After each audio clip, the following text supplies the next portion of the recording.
Ah, the beautiful Atlanta countryside, and nestled in amongst that wooded area, breaking the silence, is the unmistakable sound of round about 22,000 horsepower being played out on the 2.5 miles of Road Atlanta's circuit here at Brazelton. John Hindhaugh and Jeremy Shaw with you. We're looking at lap number 261 for Andrea Belici, who is at the wheel of the lead car. It's the second of the two there. And we've been talking an awful lot about problems today for the championship leaders. And don't forget, there's one rule that we need to know about. It's that 70% number. Petit Le Mans is a unique race because the checkered flag flies for the overall leader at 1,000 miles or 10 hours, whichever comes first. But this is multi-class sports car racing, and you have to finish 70% of your class-winning distance in order to earn championship points. So let's take a look at GT. Tony, here at Extreme Speed Motorsports, how do you calculate that 70%? We have one of our data guys that's constantly keeping track of the overall leader's pace and our class leader's pace to try and predict the total amount of laps that he's going to do in the race. It becomes very important to us if we have an accident during the race or a mechanical issue and we have to come into the pits for any kind of repairs, and then gives us a good indication of how much time we would have in the pits to repair the car and be able to get back on track in order to complete that 70% of our class leaders' race distance. It certainly is a moving target every weekend, but here today, the championships in P1 and P2 will be decided based off of making it to the 70%. And the point of it being a moving target is a very valid one, because obviously 276 laps, 700 miles, 70% of the overall target. But if you're in one of the other classes, you don't know how many laps your class leader, how many miles your class leader is going to do. So they're doing very, very difficult mental calculations back from the end of the race, because it's not 70% of the overall, it's 70% of your class winner. And that is way beyond my comprehension when they're doing everything else with fuel, tyres, trying to calm your driver down and keep him out of the wall. I've got to say, we've got some real talent on the wall as well as behind the wheel and on the wall. Now, 53 more miles to go to 70% for the 12 car, and I have to admit I have not worked that one out myself. But they are looking for overall victory. What you've got to remember is down the field, it's the 16 and the 6 cars that have been having their problems that need to make that number. Now, here's a picture that any Corvette fan, American sports car, not a muscle car, as I have now been told, does not want to see, because the 4 car is having some kind of problems. This was the pass for class lead, with Jan Magnussen staking his claim for another victory, to make it another year that he's had a victory in the American Le Mans series, every year since the series inception. But here's what Tommy Milner had to say back to the pits about how his Corvette, the number 4 car, was handling. Totally broken or something, maybe, I don't know. Very weird to drive right now. Now they brought that car back in along pit lane, had a good look under the wheel arches. And let's pit this lap, Tommy, pit this lap. They brought that car in along the pit lane and had a good look under the wheel arches. Weird, very weird. To see if there was anything that they could do with it, because clearly they couldn't leave him out there, and Jamie Howe was watching the stop. And how fortunate for Corvette Racing that they had already locked up both the drivers and the team championship in the last race at VIR, because the number 4 car, Tommy Milner, on the radio saying there's definitely something wrong. It feels like it's in the steering box when he turns left. It feels like it's skipping teeth. This is just not right for the team right now. They did put the fuel in the car, couldn't do any other work. The team now going to work, pulling off the bodywork, taking off the tires, trying to diagnose the problem. Sounds like it's skipping teeth. You said it's skipping teeth internally, right, Tom? When I turn left, the car is very slow to turn, then turn sharp. You know, I get some turning finally, so it feels internal for sure. Now they did pull a big ball of rubber. I mean, if it's internal and it breaks, he's going to be hard into the wall.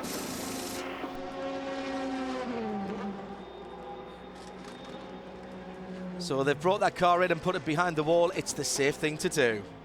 And clearly, whatever Corvette tried to do on pit lane didn't solve that problem. They're back here in the paddock now, and Doug Feehan is the program manager here at Corvette. What can you tell us, Doug? Well, Kelly, right now it's undetermined what the problem is. Tommy went out, we were running comfortably 1-2, everything looked to be going just fine, and he noticed just a problem in the steering when turning left.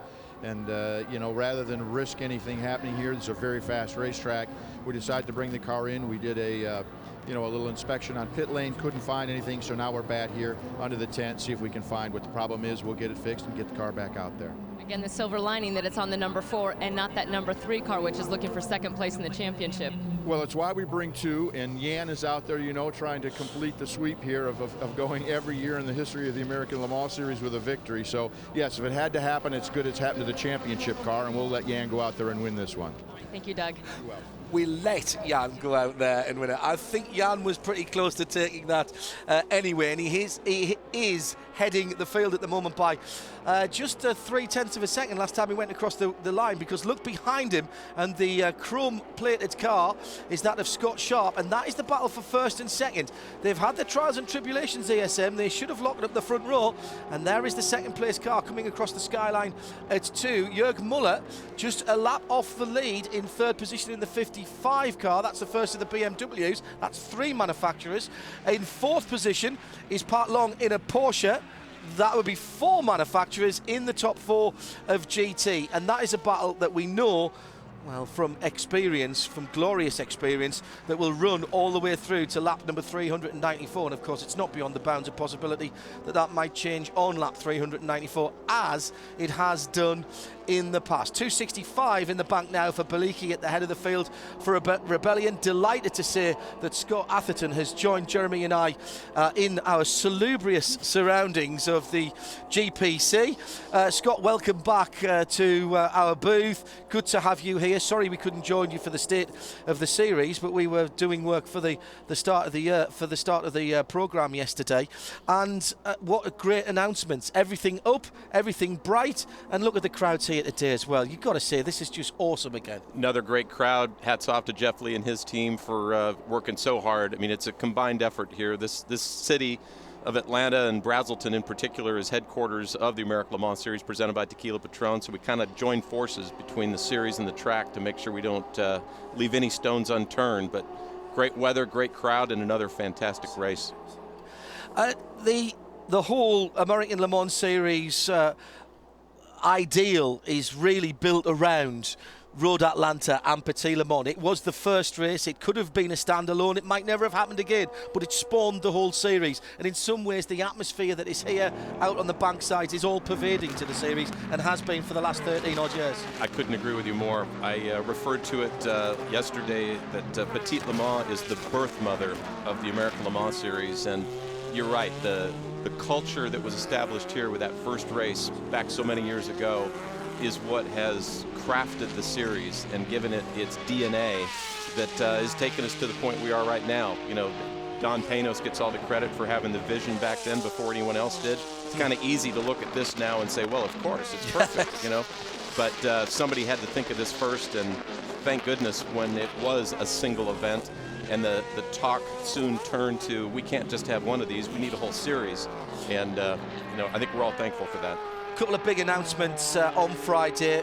First, fantastically so, a renewal of the title sponsorship of the American Le Mans Series. Yeah, the Patron Spirits Company, we couldn't ask for a better partner. They have stepped up and renewed for 13, actually increased their involvement. For obvious reasons. I mean, it was difficult for us to pitch anything other than a one-year renewal. We've got a lot of moving parts going into 14. The conversations I've had with Ed Brown and Matt Farrell would suggest that they are keenly interested in being a part of a long-term future as soon as we can answer some fundamental questions like, what's it going to be? I'll ask you about that in a moment, but before we come to that, 2013 is very much on the cards. You have now announced the schedule for 2013, and it looks very similar to what we might expect in the races and venues, but quite different, I think, from what most people would have expected in the coverage side of things. Yeah, we're very pleased by the overall results of what we've put together for 13. I think, you would suggest that I would say this, but I believe we've put the ideal calendar in terms of venues and events, and then coupled that with an ideal television package to go with it. The most notable change, as you've noted, is being back with our friends at Fox Sports Media. We've been able to confirm that our first event, the 61st running of the Mobil 1 12 Hours of Sebring, will be live on Speed. And we expect, although it's not confirmed, but to have a similar relationship at Petit Le Mans next year. So our long-distance endurance races are back, in my opinion, in the best possible place they could be, with lots of full coverage in a live TV format, in addition to the live streaming that will continue as well. Now, that was the question I was going to ask, because that is the question that's been asked of us already here. You know what the fans are like. They want to know the answers to questions that we haven't even thought of yet, Scott. But if that then is a speed race, will the fans still be able to see, who can't get speed, the 12 Hours of Sebring, the 61st annual 12 Hours of Sebring? Will they still be able to see that on the internet? Yes, they will. And we don't know the details of exactly what portal that signal will come through. That is a question still to be confirmed. But before we move off of this topic, I want to give high marks to the friends we have at ABC and ESPN2. There was some very high-level decision-making that had to take place in order to put us into position to be able to have this overall schedule. Jim France and Ed Bennett personally involved in this. This is truly an example of the merger and the value that we have that enabled this to happen. And the other 3 live shows that we saw in the middle of the season there, 2 of those at least, I'm led to believe, are full 3-hour, no cut down. That is live, flag to flag. That's exactly right. I think if everything goes to plan, we should have at least half of the races live, full length on television, or nearly full length. For a 12-hour race or a 10-hour race, it's difficult to do the entire thing live. There's just too many other conflicts. But the majority of those races, we believe, will be live on TV, in addition to the live stream that will be full length as always. Sebring, Lime Rock, Mosport, Canadian Tire Motorsport Park, Road America, and Petit. There you go. Virtually live. Okay, correct. So fine. So I counted 5 there on my fingers. Yep. I can't talk and add up at the same time. I'm right there with you. You got to do the mental math and say, okay, that is 5 and that is 50%.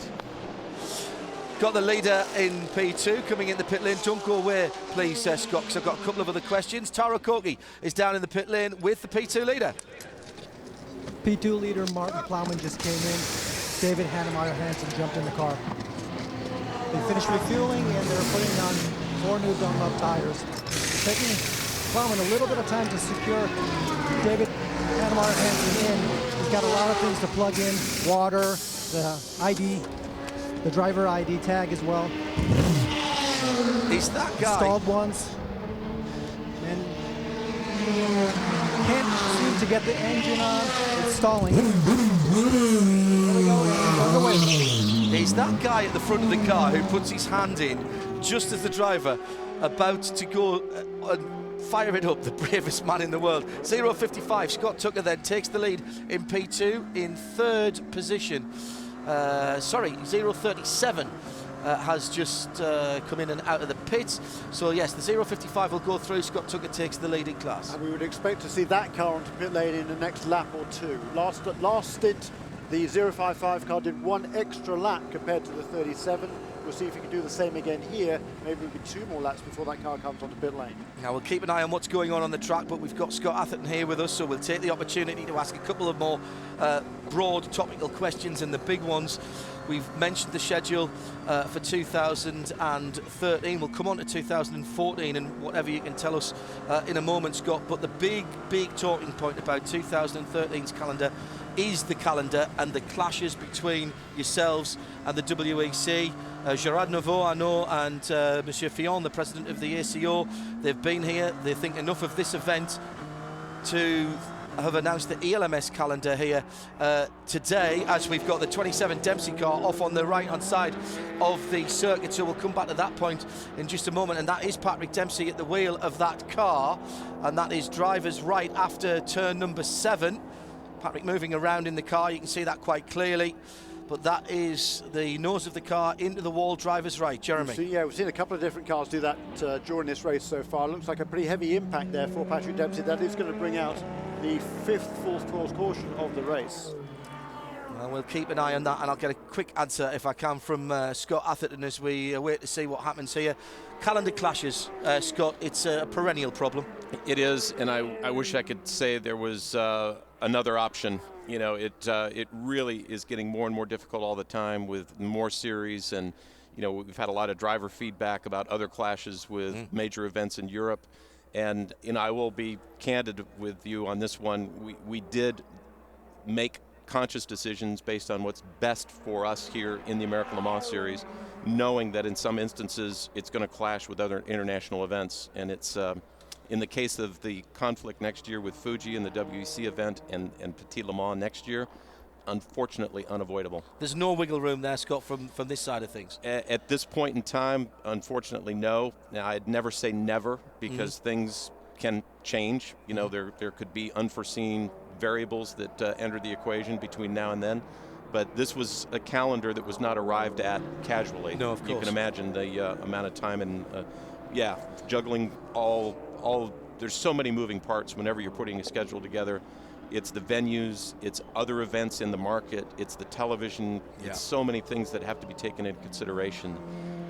You know, this was an eyes wide open decision, unfortunately, and it's not ideal for any of us. It also hasn't helped you that the Brazil event for WEC got moved because of a clashing Formula One race, and then that's gone back to the Baltimore weekend as well, of course. Yeah, it's, you know, who would have expected that the Formula One race in New Jersey, which, you know, indicated that it was a full go, and now it's being postponed.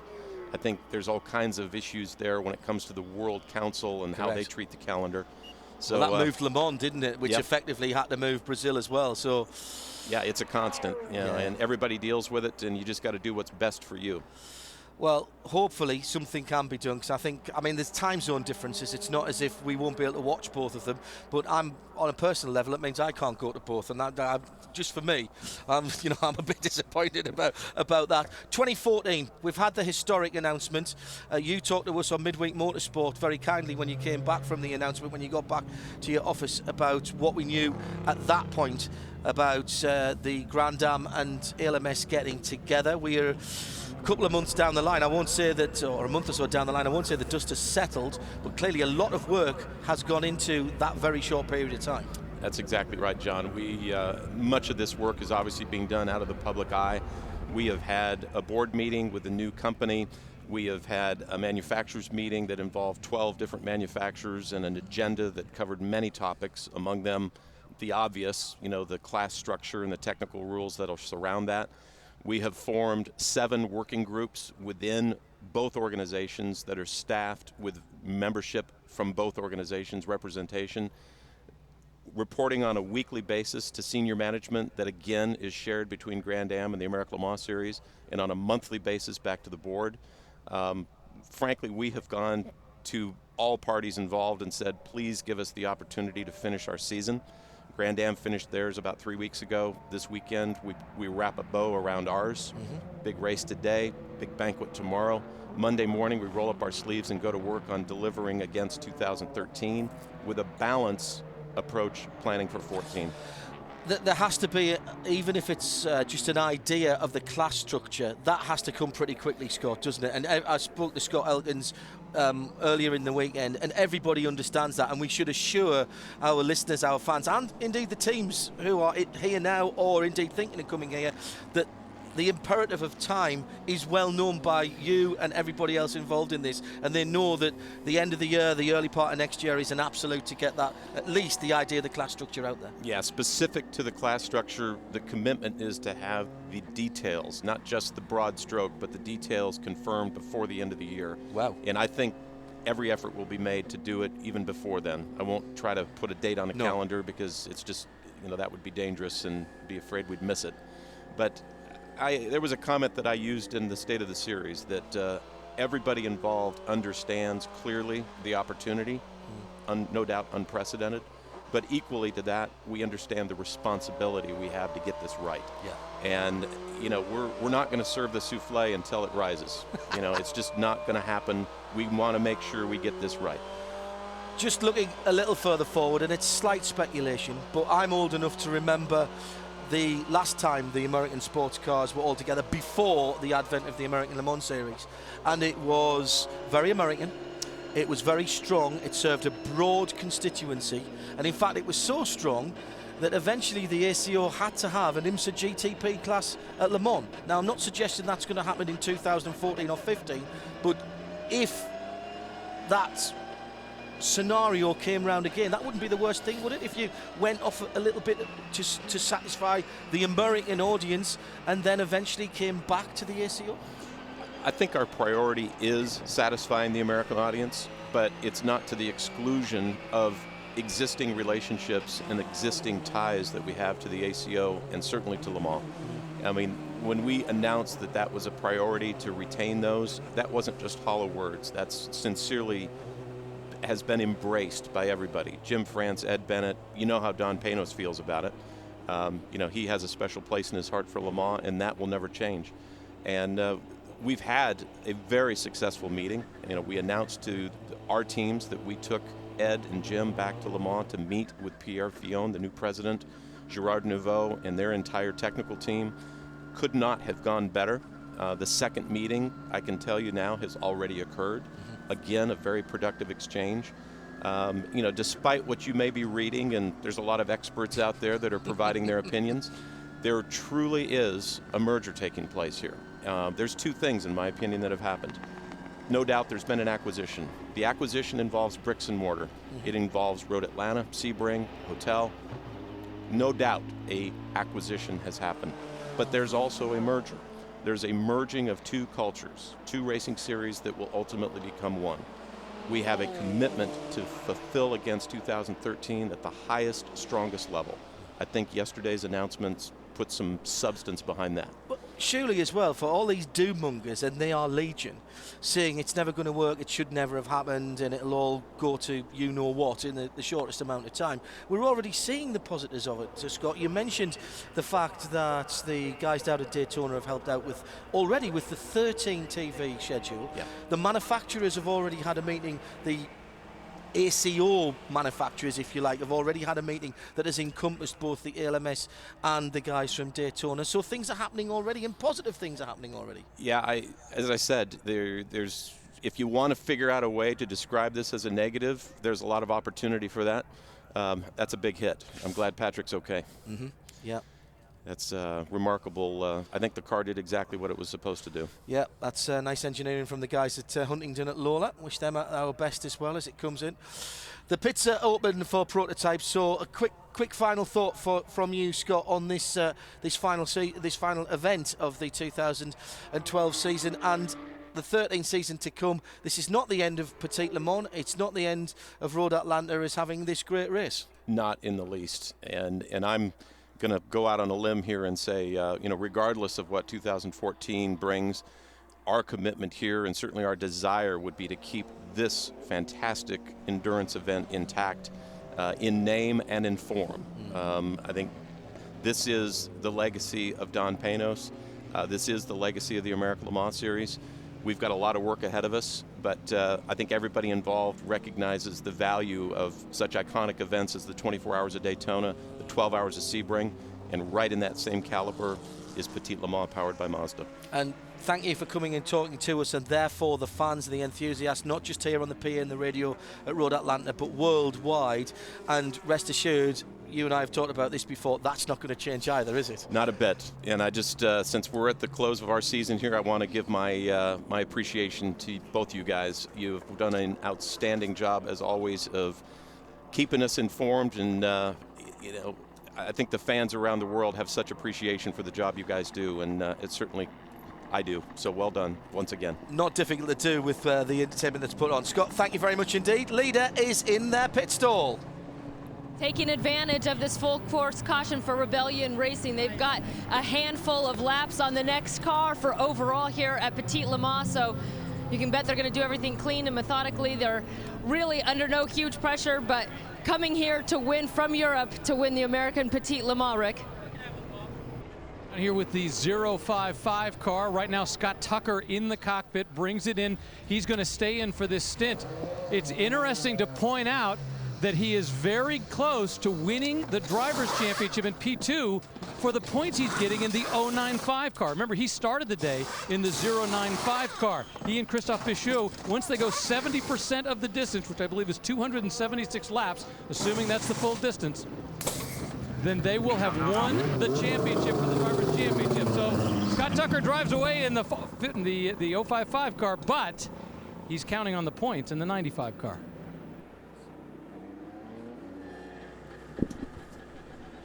So the 95 car back out on the circuit. Look at the sun here, Jeremy. That is really now an issue as they head towards turn number 7. And 276 laps. Remember, we talked about this before, 276, 277. That's just around about the 700 miles mark. So guess what? We're at 70%. So no problem for Andrea Bellicchi. He could park the car, except actually he's not scoring points, so it doesn't matter.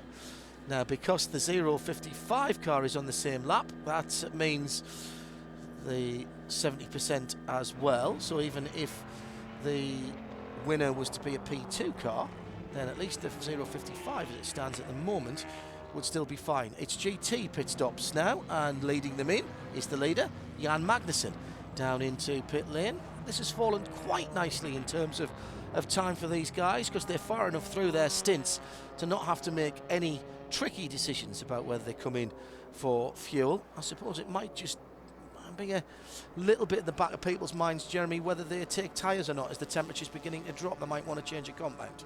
Yeah, they might do. I think we've seen the GT cars changing tyres on a regular basis, pretty much every pit stop they come in, so I don't see any reason to change that, as we see the Corvette and the Ferrari coming into the pits as well, the number 3 and the 01. They're the only 2 cars on the lead lap, and Number 3 Corvette coming in from the top of the GT class. This is exactly where Jan Magnussen and Corvette want to be. They are in control of this race at this point as Jan Magnussen tries to continue his streak as being the only driver to have a win in every season of the American Le Mans Series. He keeps saying it's very important to him and points out that in past years, as we see the 01 beat him out, but it was a full service stop, so he's going to have fresh Michelins, but the 01 did beat out the number 3. Yeah, very quick pit stop. It was a driver change. They changed tires. They put in fuel. It was a full stop, but they just did it very, very quickly and were able to get out ahead. So back out on the circuit. Great pit work once again, proving it's not always on the track where you have to be good.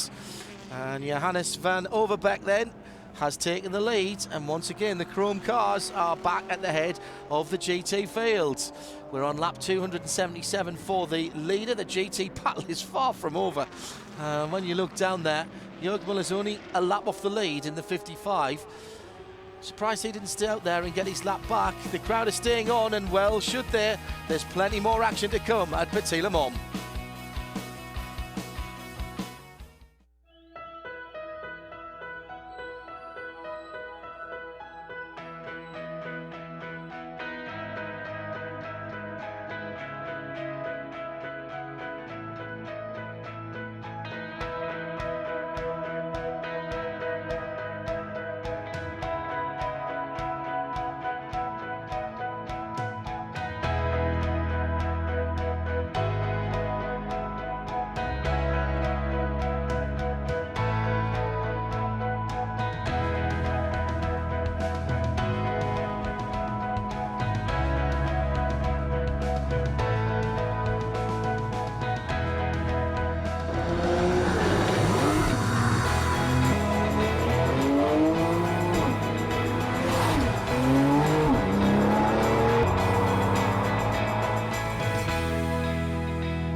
When it comes to fun family getaways, it's got to be Holiday Inn Club Vacations.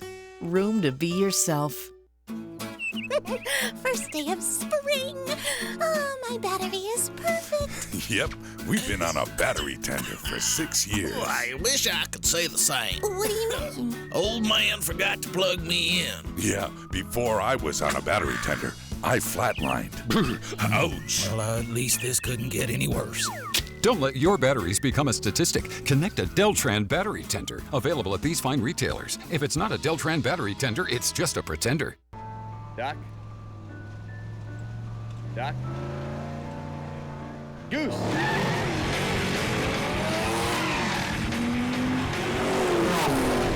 Our technology builds some of the best tires in the world. Because when it comes to performance, we don't just play around. Cheater, we said no 360s.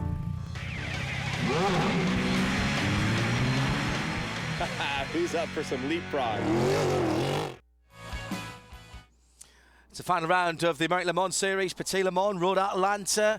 John Hindhaugh and Jeremy Shaw in the booth, overlooking all 1,000 miles of this race. Tomorrow, we'll have the guys in the network booth doing their job. Well, they're doing it now, actually. They've got the easy shift. Brian Till, Justin Bell and Johnny O'Connell looking on this race. And I've said this before to you guys, not sure how you're going to squeeze all this action in. How you feel the race is looking at the moment, Brian? I'm looking at GT right now, and it is a 2-horse race. And Corvette, normally so fast on the pit stops, just got it handed to them by the guys at ESM. That's so unusual, Johnny, because they work so hard. Those guys have got a gym, they've practiced pit stops all the time, and Scott Sharp's boys have just pulled it out the back there when it matters. Yeah, you know what? There's a lot of good energy there. I mean, their cars, both of them, have been so fast. Guy Cosmo, other than his incident there, has been the fastest guy on the racetrack. To me, though, when I look at things right now, this to me at Petit Le Mans is always one of the most difficult times. When you have a clear day like we've had today, but the sun is starting to set. As you crest the hill in 3 here, go down through the S's, but especially going into 5 and turn 7, your visibility is just awful. So, you know, a lot of really exciting things here to come as the sun starts going down. Well, let's have a little update on Corvette. Kelly Stavis is down in the pit lane. Well, a lot of crew guys are full-time here with whatever manufacturer, as we are at Corvette, but other have other lives. Dan Fatstuca, who works on the fuel here for the number 3 Corvette, also a world-renowned guitar player and an animal conservationist. And Dan, I know those animals are very important to you, and you've got some pictures of those you're trying to help out. Yeah, you know, thanks so much, Kelly. You know, conservation efforts worldwide are just so important these days. That's why my wife Tina and myself, we try to do our best when it comes to any of the endangered species on this planet. Awesome animals like the royal white tiger, the Asian bear cat, and, you know, possibly the rarest of all, indigenous to the rainforest of Flowery Branch, Georgia, the prehensile-tailed O'Connell monkey. I know, folks. Awesome. Kelly, you can see this specimen is scampering up the tree in an effort to obtain the last remaining coconut to enrich himself with nutrients. You can also see that the prehensile tail has fallen away as he is announcing that there is danger to the other apes. Folks, it is these types of animals that I'm begging you to help me save the rainforest of Flowery Branch, Georgia. Johnny, back to you. Johnny, I don't know who you made mad. All I can say is that is proof. You know, I had a good body back then and a whole lot of hair. Somebody hurt that guy. Punked, baby. You've been punked. Oh, my God. Why he was called Johnny Red. Yeah, you can see that. Just before we go back, Green, Justin Bell's also up there in the booth. Justin, you've been sampling the atmosphere out with the spectators out on the circuit as well. But on the track, who's caught your eye? There's a number of people who haven't got a lot of experience here, but have been doing pretty good jobs. And of course, the European teams as well have been really actually flattering themselves and getting well out there to prove their expertise and speed. Yeah, you know, for me, John, I actually am a big fan with the AF Corsa guys. Obviously, they won it last year. It's a pity they're not here with the full-fledged, you know, GT beating car, because I just love watching the driver lineup they had last year, probably the best in the world.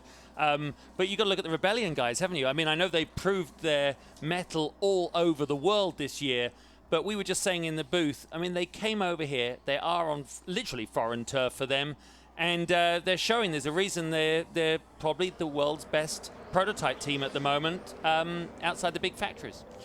Yeah, they look like a factory and they work like a factory. They're just not financed like a factory. Yeah, but to me, again, they were given a golden gift by Lucas. I mean, Lucas in that second stint was really pulling away, knowing that they had to open up as big a gap as they possibly could. You know, that was bad luck, but that's part of racing. And the Rebellion guys, you got to give it to them. You know, to win these big, long races, you need to. Wow, that is big. 37 right there, getting its lap back, and so they're back in this hunt here. But the Rebellion guys did an awesome job.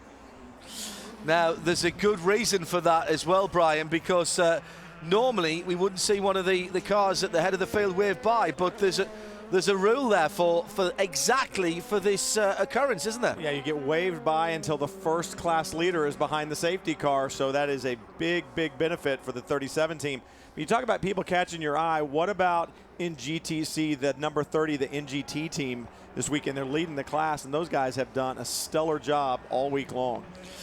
Well, as I said, Brian, you must have been making notes for a long time already. We've got 6 hours and 43. How this is all going to go in the show tomorrow, I'm not entirely certain, and I've got a feeling, Jeremy, it's not all done with either. No, it isn't. And NGT Motorsports, they're looking to become the 5th different team to win in GTC this year. That wave past there for the 37 car, that's absolutely just because they came in for their pit stop just before this caution period came out. So if they hadn't got the wave back around there, they would have been massively disadvantaged. So that's exactly why this rule was set in place, so it wouldn't disadvantage anybody else. But what it did advantage was, I think, both Christophe Bouchou in the 95 car and the 118 were able to get one lap back as well.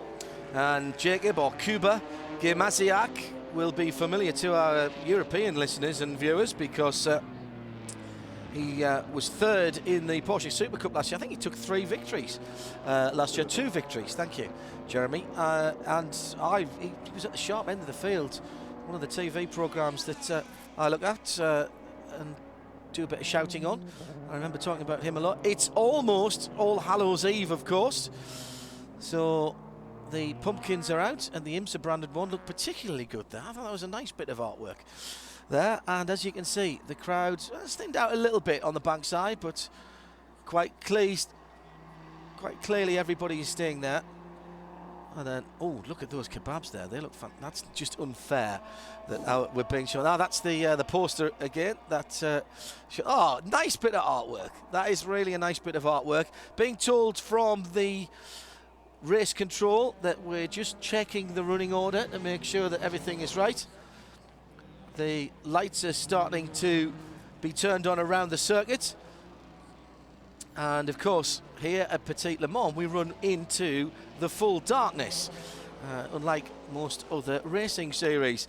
So that means that the actual lights on the car, far from being just there for show, do have a real reason for being there and an importance here this weekend. Let's check in with Jamie Howe for another one of our rules of the road.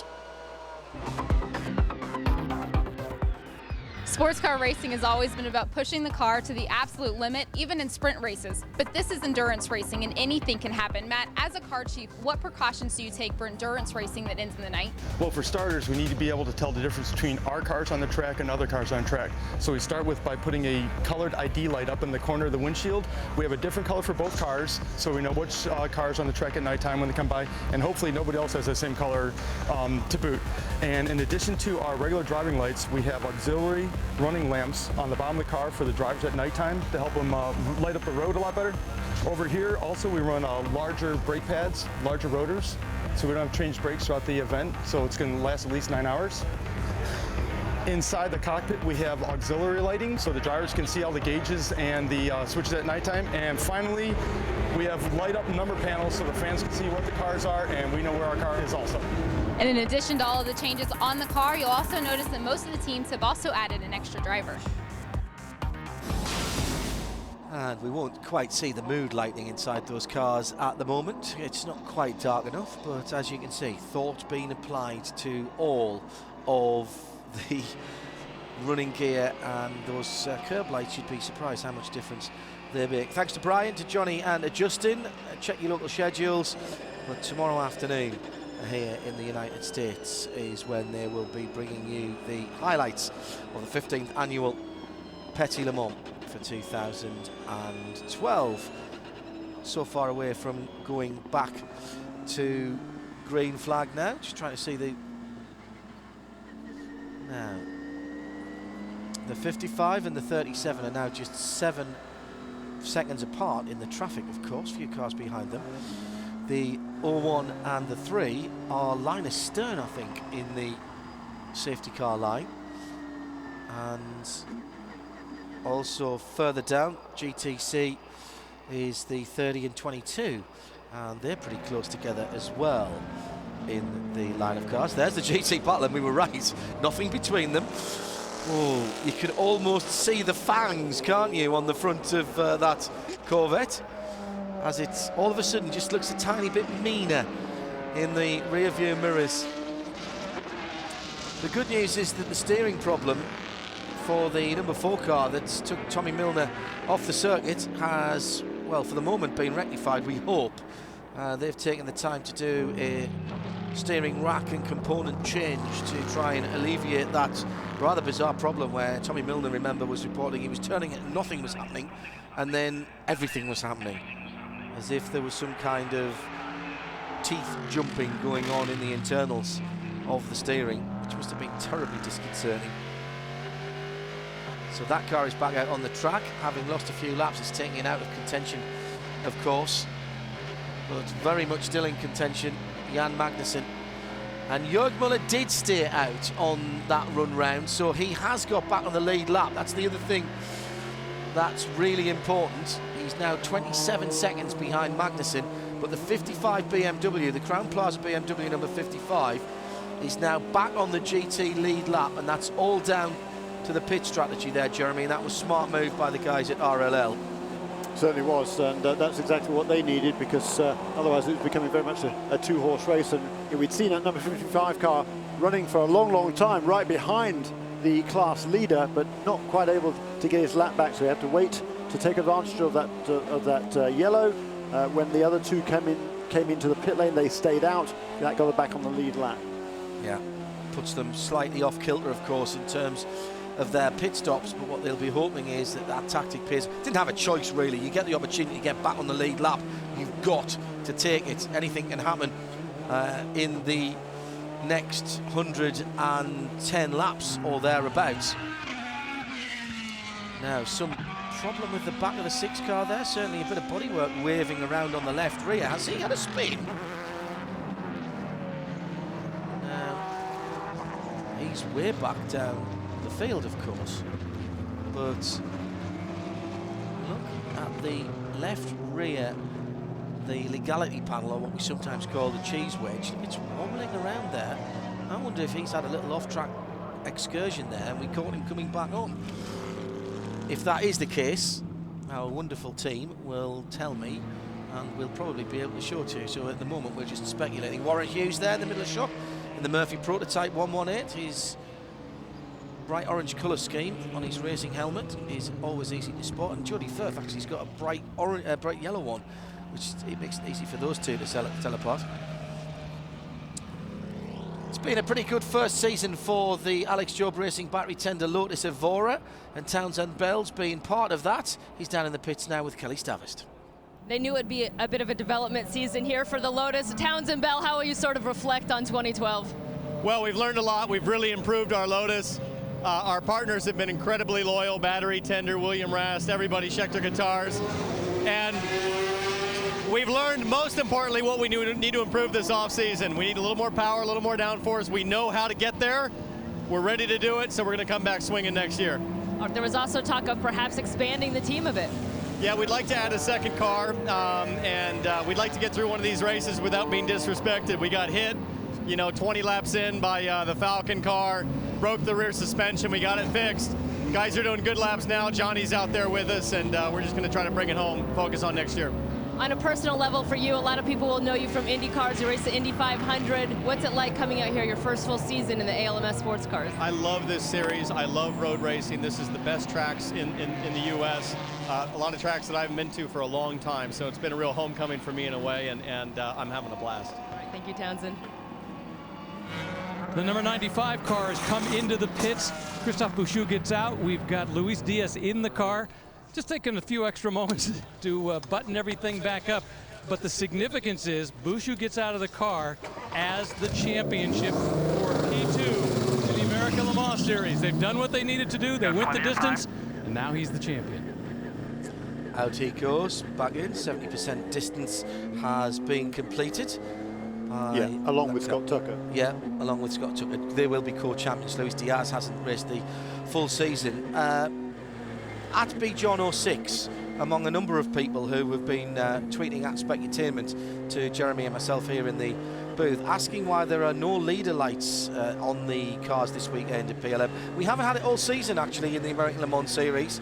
I know that you get used to it at things like Le Mans and the WEC, but there's been a little bit of a problem on the leader light systems with one of the suppliers, and the ALMS are working very hard to make sure that they are reinstated for next year. So it's not just for this race, it hasn't been for the whole season, and that's why they're not working on any of the cars this weekend, because the WEC and the ALMS cars use a slightly different system, so you can't patch them all together. That will be put right for 2013, I am assured, by the guys at the ALMS, and all of their cars will get that leader light system, which was pioneered by the ALMS, of course, straight back. Let's go back down to the pit lane, and Rick de Bruyl is working hard and is down with Christophe Bouchou. Most importantly, we can say not just standing by with Christophe Bouchou, standing by with the co-champion of P2 for the American Le Mans Series. Congratulations on the championship. Did you get out just so you can relax now? Absolutely, yeah, it's a wonderful thing, a really nice feeling to be champion again. Second year in a row with level 5, it's great for us here at Petit Le Mans. The real objective was to do our 70%, but we even do a little bit better. Our pace is quite good, and right now we are going for a better result, but to achieve a win in that championship, it's just wonderful. This is the goal of the season, so it's great. All right, so I was talking with your guys. They said as soon as you hit 70%, the gloves come off. Have you guys been holding back just a little bit in this race? Yeah, absolutely. For me, to be honest, it was a little bit hard, because everybody knows then I like to push the car in the limits. But definitely, it's what I did at the beginning of the race. I was really safe when I had to overtake a slower car. That was really the goal, and we had. It would be not possible to miss an opportunity like that. So it was really important to use more the brain today than the right foot. Well, you've used both apparently, and now as the team just said, the gloves are off. It'll be interesting to see what the 95 car does from here on out. But once again, Christophe Bouchou, Scott Tucker, co-champions of P2 in the American Le Mans Series. Wow, champion! They've got a lap or so to make up on the battle ahead of them, but only 11 seconds on Warren Hughes in that number 118 Murphy's prototype car. But that, of course, whilst it is a battle for position on the timing and scoring, doesn't affect how many points they score, but you absolutely know that they'll want to stand on the podium and celebrate their championship in that respect. So still just waiting for everything to get lined up and straight so we can set these guys back off for the last 100 laps or thereabouts. It's John Hindhaugh and Jeremy Shaw enjoying a beautiful evening as we watch the sun go down behind the trees here at Road Atlanta, Brazelton, Georgia. Your leader is Andrea Bellicchi in the number 12. The Rebellion Racing cars, they have been since the early demise, at least from the sharp end of the field, of Muscle Milk. We talked about that setting sun a little while ago, and we expected it was going to be about an hour's time before it was going to be almost at its worst, because right now the tree just about to go behind the trees in turn 8. And this yellow flag caused by a very hard hit coming out of turn 7 by the 27 and Patrick Dempsey, who's been released from the infield care centre and is now down in pit lane with Kelly Stavist. He's standing in front of his very unhappy looking car here, but Patrick, what happened? I don't know who was in front of me. I think coming out of 7 lost the rear end of the car, tried to correct and came in front of me, and I'm getting ready to overtake and ran into the side of the car and then ran into the tires. Tires do a great job. They just tear up the car. But I got to thank Michelin, certainly Motegi, all our sponsors, Trina Solar, Specialized Bicycles. It's unfortunate we didn't have a good run here today. It's been a tough week, but we'll get back at it and get ready for Sebring.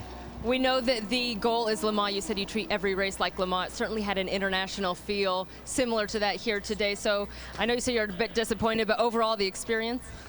Oh yeah, the experience is always great, and it was unfortunate what happened to Joe initially because we had a really good run going. I think Dane had a phenomenal first stint. I think we were second or third, and we had a good opportunity. And the guys bounced back, and I think on a 24-hour race like that, you got to really bounce back from mistakes and never give up and keep going. Unfortunately, we just can't throw any more parts to the car today. We're out of those. So I learned a lot. I thought pace was good in traffic. Just unfortunate when you're going that quickly, and if anybody makes a mistake, it's all over for you. So the great thing is the cars are just so safe.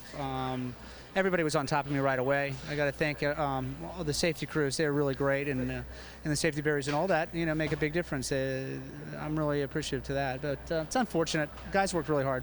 And looking ahead to next year, there's talk about a diesel and your prospect for Le Mans. Yeah, we're hoping that works out. I know they're still developing the motor, and hopefully we get a chance to do that with Mazda. We'll see what happens. We're still working on what we're going to do next year. I know I want to stay in the LMP2. I think it's a great car to drive. It's a lot of fun. The competition's great. I was having a great time. It's just unfortunate. We're out of the race. It's too bad. Thank you, Patrick. Thank you very much. And we want Patrick to stay in LMP2 as well because he's a great addition to the series. He's a true enthusiast, and quite honestly, the fact that he is famous somewhere else doesn't hurt the series or our sport either. And I'm not going to decry that either. He's a smashing bloke. He's great when he comes in and talks to us here. So bad luck for them. And it looked like the 37 on that replay to me that we saw that got together with the 27. So bad luck for Patrick Dempsey. There are your class leaders as the sun begins to sink behind the trees here at Road Atlanta. The 20 comes in slightly unconventionally there earlier, but we'll be back with more racing later on.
When it comes to fun family getaways, it's got to be Holiday Inn Club Vacations.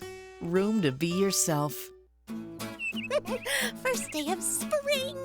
Oh, my battery is perfect. Yep, we've been on a battery tender for 6 years. Well, I wish I could say the same. What do you mean? Old man forgot to plug me in. Yeah, before I was on a battery tender, I flatlined. Ouch. Well, at least this couldn't get any worse. Don't let your batteries become a statistic. Connect a Deltran battery tender. Available at these fine retailers. If it's not a Deltran battery tender, it's just a pretender. Hey, man. You're supposed to work up a sweat doing the work, not starting your equipment. A friend of mine who's a fireman told me this is what they use when they need stuff to start. This SCF has no ethanol in it, so it can sit in there for months and start up easy every time. Plus, it's pre-mixed with oil, so you can pitch this stuff. Try SCF, the perfect fuels for gas-powered tools.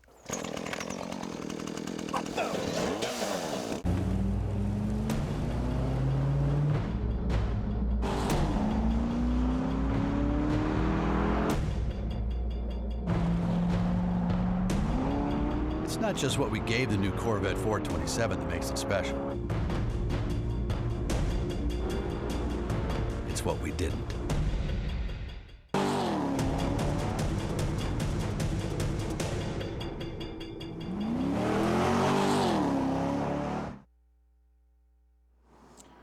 In the pit lane at Petit Le Mans. This long full course caution for the clear up after Patrick Dempsey's accident, being taken advantage of by a number of the crews here. And as you can see, the Aviation America sponsored 52 LMPC car just going in. There is the 37 of David Ennemeyer Hansen, and I can see the ESPN fire suit of Jamie Howe just easing up to that. That looked fairly routine. Just topping off, Jamie? It was fuel only stop for Conquest Racing. David Heinemeier Hansen did stay behind the wheel. It's a very quick pit stop. Rick? We want to talk about something interesting that's on the number 16 car. Let's call it a flybrid, not a hybrid, but a flybrid. This is the unit right here. It's actually in between the engine, which would go right here, and the transmission that would go right here. Now, you're used to hybrids. Well, this is basically a KERS type system, but instead of creating electricity, there's a flywheel in here. When you hit the brake, it revs up that flywheel to as much as 60,000 RPM. When they go to hit the gas, that will give them an extra 135 RPM. On the backside, there's a series of 3 clutches, some gearing. So when you hit that accelerator after braking, you'll get between 3 and 5 seconds of boost, that extra 135 horsepower. What's interesting about this same system is being looked at by both Jaguar and Volvo for street cars, possibly by 2016. So once again, developed on the race course, ultimately may end up in your cars in the next few years. The guys at Flybraids at Silverstone, that was originally a Formula One unit, but flywheels aren't allowed in Formula One, so they've continued to develop that system, and well done them. Brought it into sports cars as we go back green. Lap 288. Jeremy writes that down just off to my right. And as we head into the first corner, everybody nicely spaced out, so we'll pick up the battles again. And don't forget, it's GT, the head of the GT field. It's going to be at the head of the P2 field, where there's only 9 seconds between those two. Oh, and off at corner number 1, that is Warren Hughes. And he's third place in the P2 battle, and Hughes, gone off at turn 1. That's very unusual for the Ginger Geordie to make a mistake, but no one else around him. And he's gone off into the barriers, driver's left. It's not a big hit, Jeremy, but he's not coming back from there anytime soon. No, and he's travelled through the gravel trap to get there, and judging by the angle through the gravel trap, that would have been a pretty hard hit. Oh, he's braking into there, and the car's not slowing down. Trail of something out the back. Was that exhaust smoke, or was it tyre smoke, or was it something else more sinister? Yeah, I mean, unlike him, as you say, to make a mistake like that, hugely experienced in all sorts of different cars, but it certainly didn't seem to be slowing down as much as he thought it was certainly going to do. But it's been an awfully long caution period. Can you back up? Awfully long caution period, so absolutely no heat in the tyres at all. It's pretty cool out there as well. The engine will stop, but I can't get it down through the gears. You can see in the right-hand mirror there, Warren's head moving, and you heard his distinctive... Clutch and try starting it in gear just to see if you can get it to move. His distinctive northeastern accent. And he can't get it in gear. Oh, there you go. Bit of reverse for a moment. Well, he's got wheels spinning. They need to tell him that the wheels are spinning, and he's going nowhere. So what is it grounding on? That's, by the way, that's rooftop rear on camera 1. Watch your engine temps. For those of you who are cognoscenti of our camera personnel. Best in the business, the team on the ALMS. Thanks to all of the ladies and gents for another great season. And this is big news. This was 5th position. Michael Avenetti is off in the 24, the GTC car. Competition motorsport. Get out of the car. Wait till somebody assists you. And that is coming down through the S's. Watch at the top of the screen. You can see that behind the Nissan Delta Wing, he got help. And he got help from, I think that's a 52 car. I think that's spot on. And Hughes away. Well done. I just couldn't find the gear, honestly, Heine. Bring it back safely, bring it back safely. And it looks like, now, has he lost the right front tyre? Is that why he couldn't get it slowed down? It looks, the left front tyre, excuse me, it looks down on that side. And yeah, I think that's a flat left front. Jamie Howe is down in the Murphy prototype pit. I just checked in with the team, and that's what caused him to go off track. He had a puncture on the restart, so he is going to make his way back to the pit lane. The team told him limp it back slowly, and we're waiting for you. And that's why the wheels were spinning up on the right rear, of course. Absolutely right. And that's a great shame. There's a full course caution is out again. That's yellow number 6 in this race, and that's a great shame for the Murphy Prototypes guys. They got themselves up into 3rd place there. They were 1 lap down to both the 055 and the 37, but that car had been running very, very strongly, and Brendan Hartley was super fast in his first stint, and he had yet to get in. And rotate the motor. He would have been getting in, or we will be getting in for the closing stages of this race. There is Michael Avenatti.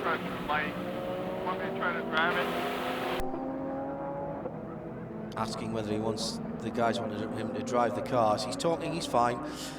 Damage around the front of the 182, I think I can drive it. Temperature 182. I think that sounds a bit high to me. Certainly would be for a road car. Any problems around the front of a post 1997 911 and you're in trouble because the radiators are there. No radiators in the 993 cars, of course. They were the last of the air cooleds. You still don't want to hit the front end, in fairness, but the worry will be that he's lost the coolant out of that, and they were talking water temperatures. Try and drive it. And the safety guys are giving him a moment just to decide what to do. I think he's asking what's underneath the front wheels to see if he can actually drive it without doing any more damage. He's Husey into the pit lane. Big weekend. Fix the tire right now and check to see if there's stuff in the radiators. Big weekend for Warren and I with our football rivalry. Sunderland and Newcastle meet tomorrow. And of course, Rick is already down there because he's made his way down to Murphy. Indeed, you'll notice it is a green vehicle. Amazing how that works with this Irish team, although the helmet you see nice and red. They've changed the tire. They're going to send it back out. I'm looking around the car. You see a little bit of damage here and there, but nothing major. You know, the significance is these guys were running for the European Championship, the European Le Mans Championship. Their last 2 rounds were canceled, so they came over here. This is a double points. These guys were hoping to win. Now they'd need some bad luck by some other folks, but they just had some bad luck on their own, so it's going to set them back. Yeah, that's a good point, Rick, and we haven't mentioned that deliberately because of the fact that it is double points. It's pretty much whoever gets the best result in that. It's not quite like that. But the 24 car, by the way, also underway and back round the circuit. So Michael Avenatti deciding that that car's temperatures were low enough to come around in consultation with the team. But Pierre Thirier has gone ahead of Warren in that battle for the ELMS. And it's significant, Jeremy, for those P2 cars, mostly privateer entries, in fact all privateer entries, because it does carry an automatic invitation to Le Mans 2013 for the winner of that P2 category. That TDS by Thirier car, number 46 car, they've had a tremendous season. I mean, the car's been, it's kind of you know, under the radar screen, but it's been really quite fast as well, particularly when Matthias Besch has been driving that car. But they were a lap behind the number 118 car. They're now a lap ahead of it. So there is the, I'm not sure you'd get that one in the Porsche approved pre-owned category, would you, as it stands at the moment, as it comes in. We've got the opportunity, before we go back to green, to remember that all racing begins at the grassroots level. And what better way to get started in your racing career than with the SCCA.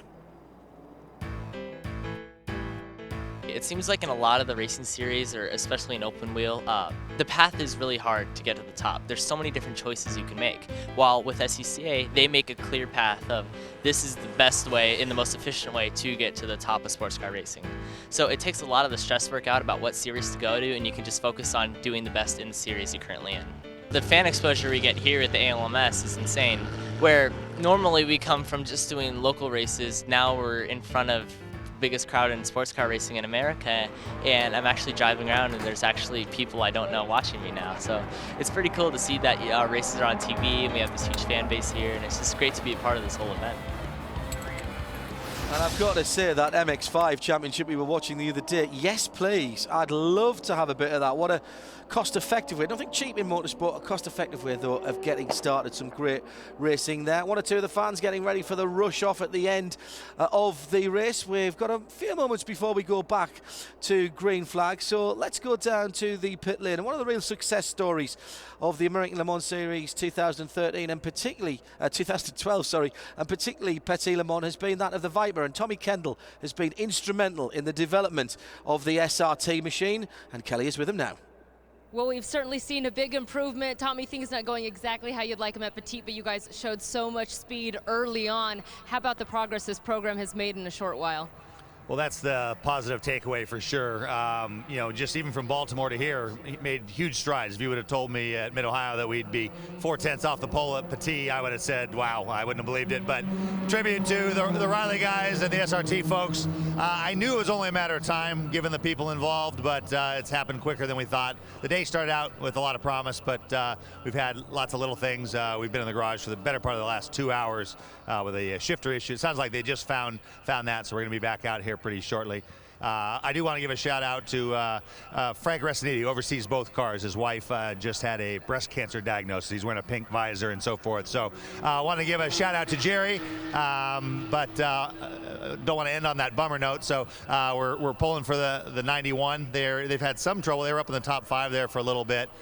So we're going to just try to finish this out as strong as we can and then head into the winter and try to make some more gains. I'm certainly not trying to age you, but in some ways you're sort of a blast from the past, Tommy. Talk about your personal journey and this resurgence in your racing career. Well, I guess as unlikely as us being 5th on the grid here, if you would have told me a year ago I'd be here, I would have laughed at you. So this really fell out of the sky on me. But that's sometimes how stuff works. And so I've been working really hard to get back in shape and get tuned up behind the wheel as well. And we're making some gains there. It was kind of the perfect situation to jump into in that, you know, starting partway through the year as the car was developing, I've been knocking the rust off as well. So I pinch myself. I mean, the car is just gorgeous. Every time I walk up to it, I realize I'm a lucky man. And but we're not going to rest till we get it to the top step of the podium. Another phenomenon has been the Viper fans. I mean, we haven't seen people come out in drones like that other than for Corvette and now Patrick Dempsey. Is it pretty exciting to be a part of that? Yeah, I mean, the car, in a short period, the car's only been around for 20 years or so, and it's already an icon. And I like it when the guys wearing the Corvette gear come up for the autograph session and say, I'm pulling for you. I'm like, well, do they know that? And so the rivalry has been intact. It's just been reignited here, and us getting kind of close to the sharp end of the grid, I'm sure we're going to have some great battles. Thank you so much, Tommy. The American Le Mans Series with 3 American icons, that would be Corvette, SRT, Viper, and Patrick Dempsey. We're under full course caution at the moment, and here's why. Let's just look back a few moments ago to the incident that brought us under full course caution. Look in the middle of the S's there's a tag in the right-handed part that sends the 24 car around, and that's the PR1 Mathieson Motorsports car. Now, of course, I'm not going to say that was deliberate at all, but was it avoidable? Because that is what the stewards will be looking at. We don't apportion blame here, and that's one thing I really like about the way the stewards look at things here, as the pits are open for all cars because it's been less than 15 minutes. But we're not looking for blame, but was it avoidable? And that will be the question that will be looking. It is getting towards sunset. Love this time of night, as the pit stops may well begin for anybody who might just want a quick splash to push things slightly differently for those around them. And just to go back to what Tommy Kendall was saying, that the pace of the Viper in this race has been absolutely remarkable. The fastest lap in GT has been set so far in the race by Guy Cosmo in the 02 car. That was a 1:19.615. Well, the best the Viper has done is a 1:19.9. Yes, you're looking at me in amazement, John Heinhoff. That's right, 19.9 Dominic Farnbacher has done. I mean, the Corvettes and the other quick cars, I think it's about the 4th fastest lap in GT set by that Viper. Amazing. Now let's be honest about this. There's been some performance gains for that car allowed, but it's all about finding out how that's going to work. As we see some opportunist pit stops, including the Core Autosport, and that is the prototype challenge leader. Indeed, the 06 car comes in, they do a driver change, fuel going in nice and smooth. Looking over the car, realizing we've been racing for more than 6 hours. Yeah, a lot of dirt on this thing, but it's amazing what great condition this particular car is. Now, as I look around the back, everything, all the little pieces intact, no nudging. You know, there's a lot of cars that I've seen them come in, they're missing a little bit or a little piece here or there. This car, this 06 car, looks great. They put everything on, send them back out. That's the way to win a race, and right now they're in the position to do that. Yeah, smart stuff by those guys.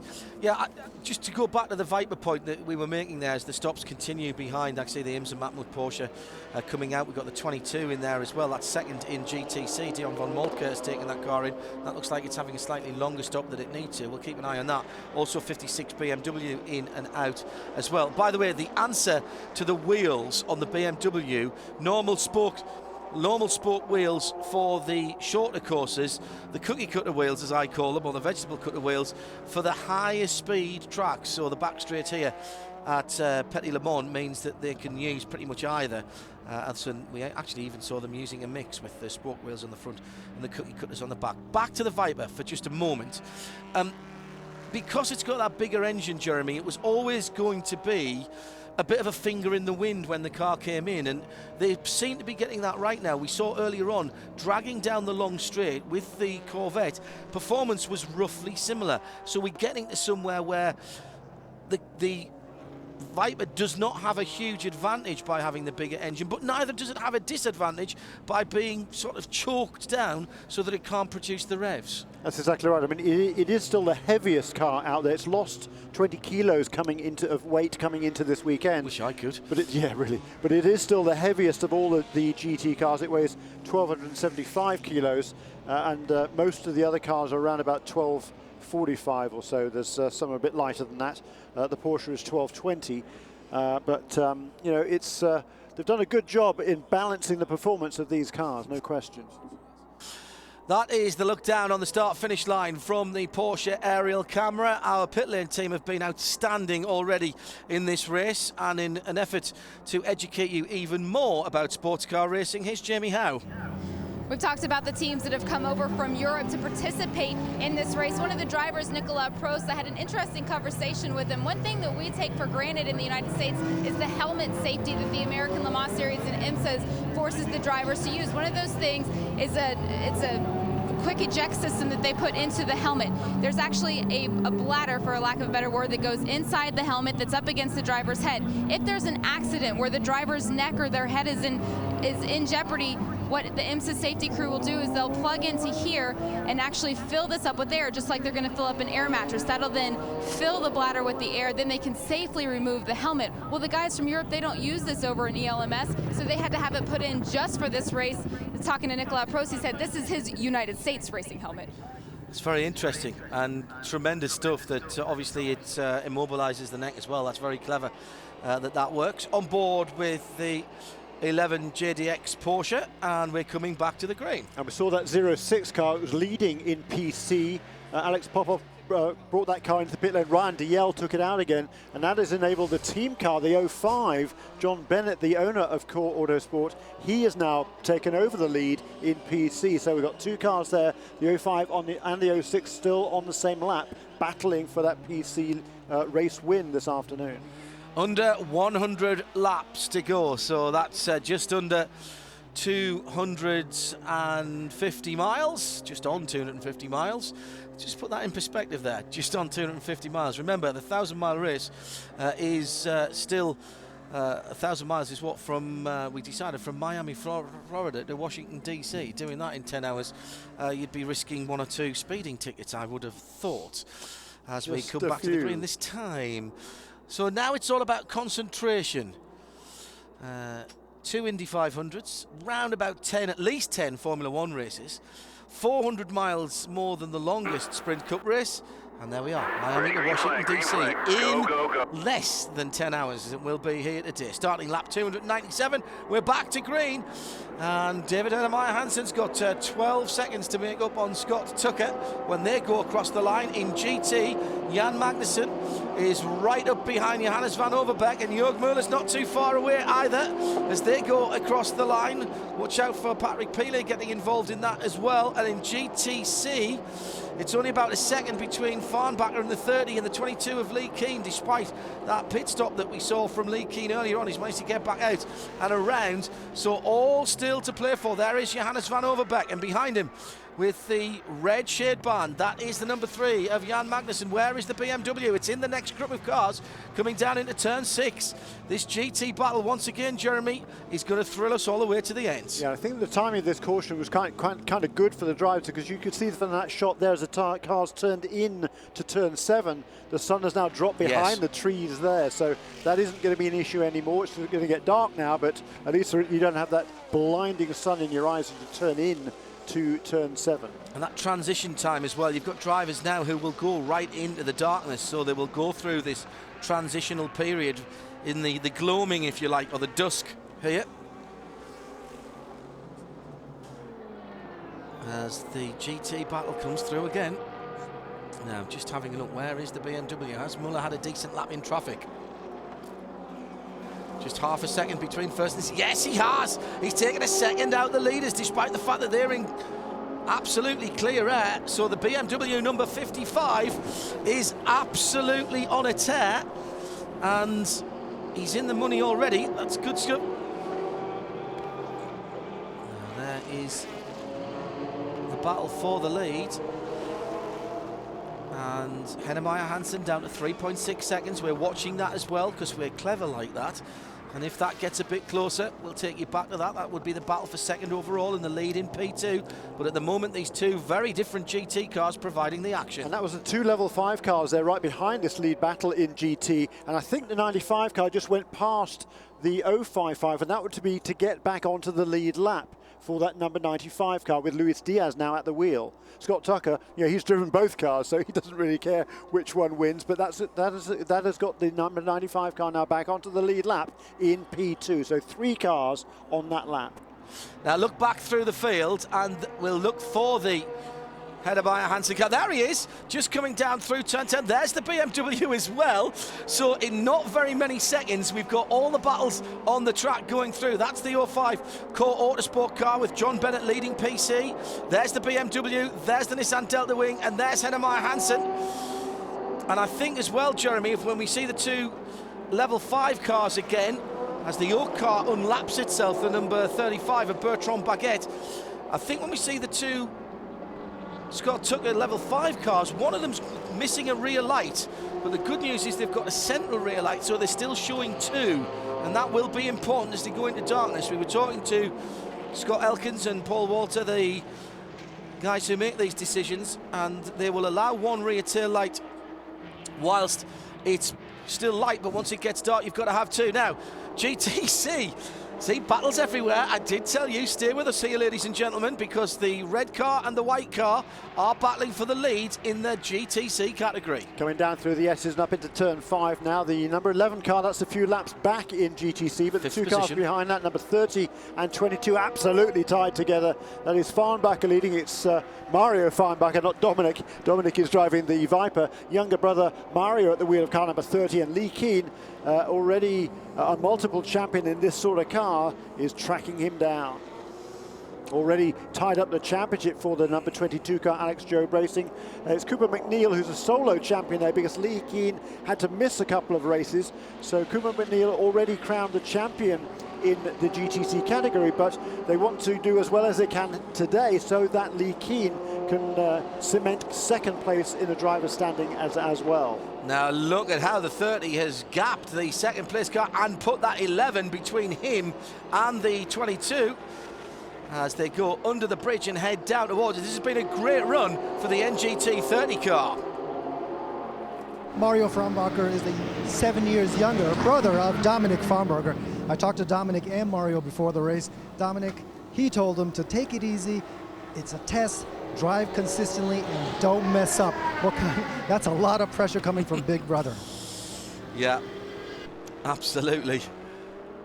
And it's not as if he doesn't know what he's talking about.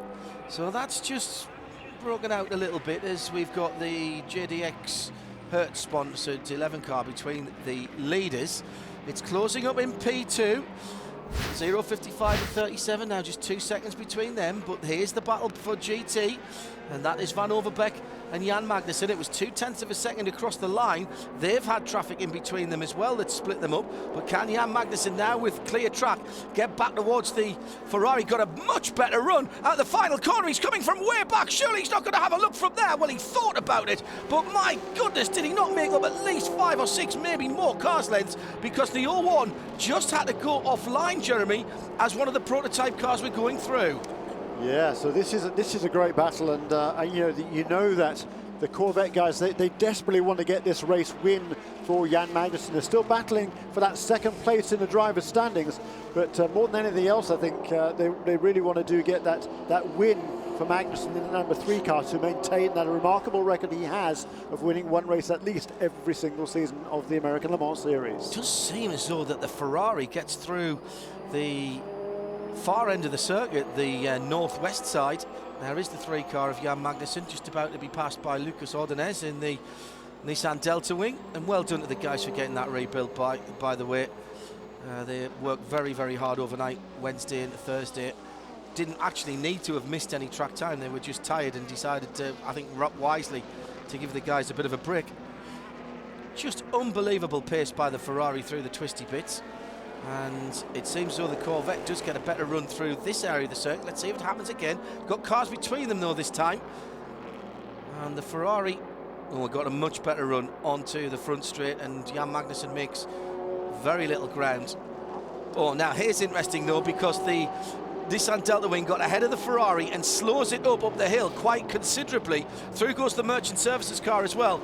And that means, look at this, coming up in the mirrors. Here is the yellow pearl. The Corvette now takes the advantage, and that was all down to the fact that Johannes van Overbeek had to get off the throttle because the Nissan Delta Wing slowed him up the hill. He did, and also Carl Marcelli carved past, as you said, in that Merchant Services car number 8. So certainly that cost the 01 car of Johannes van Overbeek a little bit of momentum through turns 2 and 3. It carried all the way down the hill through the S's. So once again now, just 1 car length between the leaders in GT. The Ferrari just ahead of the Corvette. The beauty of multi-class racing. Take nothing for granted. Don't worry about even sometimes seconds. And look at that, Magnussen getting the draft from the core Autosport car. Can he pull up to a position that he can challenge? No, but he's much closer now. Look at that. That is the aerodynamic effect of driving into the hole that the car ahead of you makes. And that was probably 4 or 5 miles an hour. And now Magnussen is right on the tail of the Ferrari as they come through the plunging, diving turn 12 across the line. There's virtually nothing between them. Less than 0.3 of a second, but that Ferrari is awesomely quick in a straight line and pulls out at least another car and a half before they head through to turn 1. Magnussen's not going to get this done on raw power alone. He's having to plot, he's having to scheme and use his surroundings to get back onto the back of that car. This is really impressive by Jan Magnussen because he hasn't got a car at the moment with the outright speed to challenge the leader. No, I think you're right. That Ferrari has looked super fast all week long, and even for the last 3 or 4 races particularly, it's been very hard to beat. It's been the car to beat, I think, in GT. They've done a lot of work there at Extreme Speed Motorsports, and I think the 01 car is certainly looking good. So Jan Magnussen, he's going to have to use all of his tricks and experience if he's going to maintain, I think, even keep in touch now with the Ferrari. News coming through of a couple of yellow flag infringements. The 56 BMW has not had a great day. It's battling into 6th position, but that will be down on pit road for a stop and go, and also the 95 as well for the same infringement, overtaking under yellow. And in PC, the 06 car, Ryan Dalziel, he has passed John Bennett, the 05 car, the 2 core Autosport cars, and now John Bennett has brought the 05 car into the pits in 2nd place. Not sure why he'd be pitting so soon after that full course caution. Scott Tucker leads the P2 category on his lap 302. He's down into turn number 6, and look behind because it's not very far away that you will see the red, white and black of the 37 Conquest Endurance team and David Hennemeyer Hansen. And he pulled up to just half a second a lap or so ago. It's dropped away a little bit. He got caught in traffic, but he has now clearly got target acquired. there's a small beep going on in the helmet of Scott Tucker as he knows he's being hunted down. It's not really, but you know what I mean.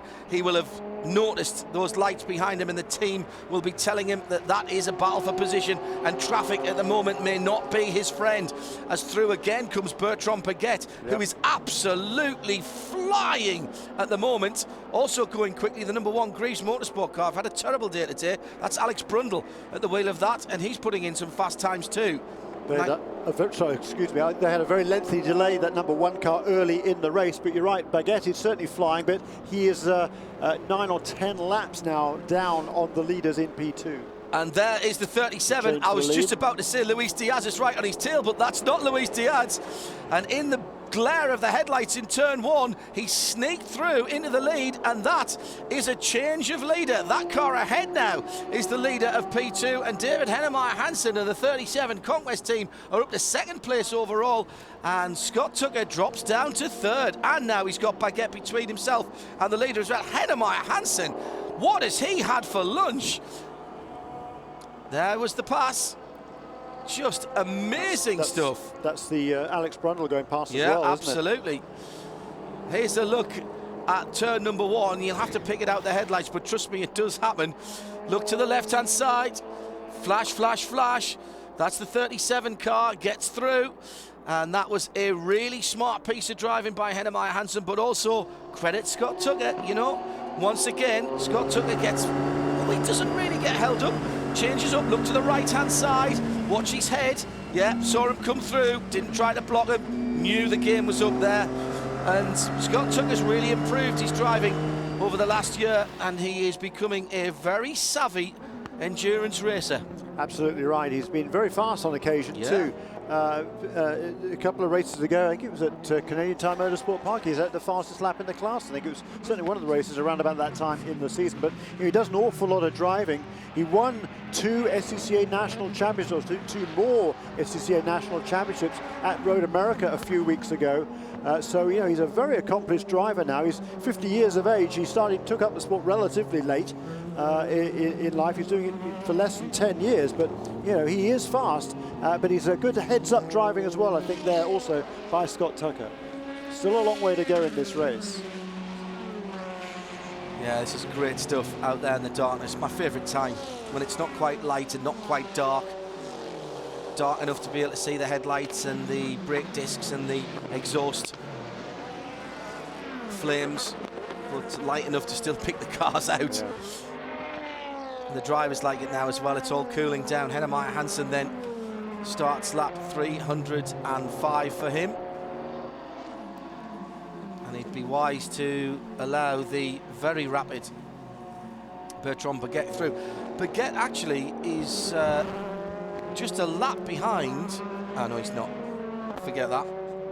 It's Warren Hughes who he's chasing in 5th position. Here's a couple of 3 laps further up the road. By the way, we are keeping an eye on whether this will go to distance or time, and at the moment it's still 1,000 miles his favourite. We're not getting too close to the 10-hour mark. It's John Hindhaugh and Jeremy Shaw as we look down from the Porsche aerial camera to turn number 6 and watch this frenetic struggle for supremacy in the gathering darkness at Petit Le Mans, the final round of the 2012 American Le Mans Series. Scott Tucker's dropped back 3.5 seconds from Hennemeyer Hansen at the head of the GT field. All of a sudden, it's 8.5 seconds between 1st and 3rd, and 3 seconds between 1st and 2nd. Johannes van Overbeek in the Ferrari finds a turn of speed, and Magnussen can't stay with him in GTC.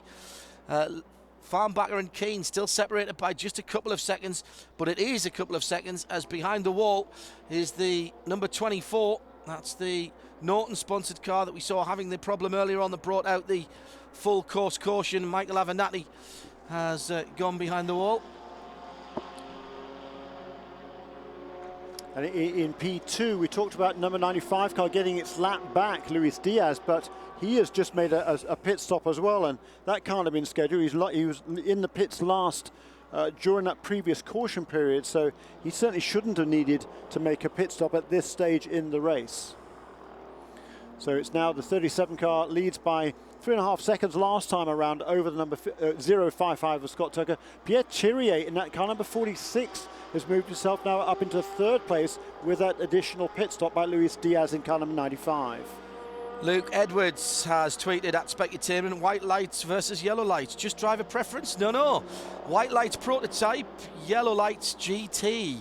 That is one reason you can tell what's coming up behind you. And as you can see from that shot, looking down from turn 5, it's very, very useful indeed and effective. It does work.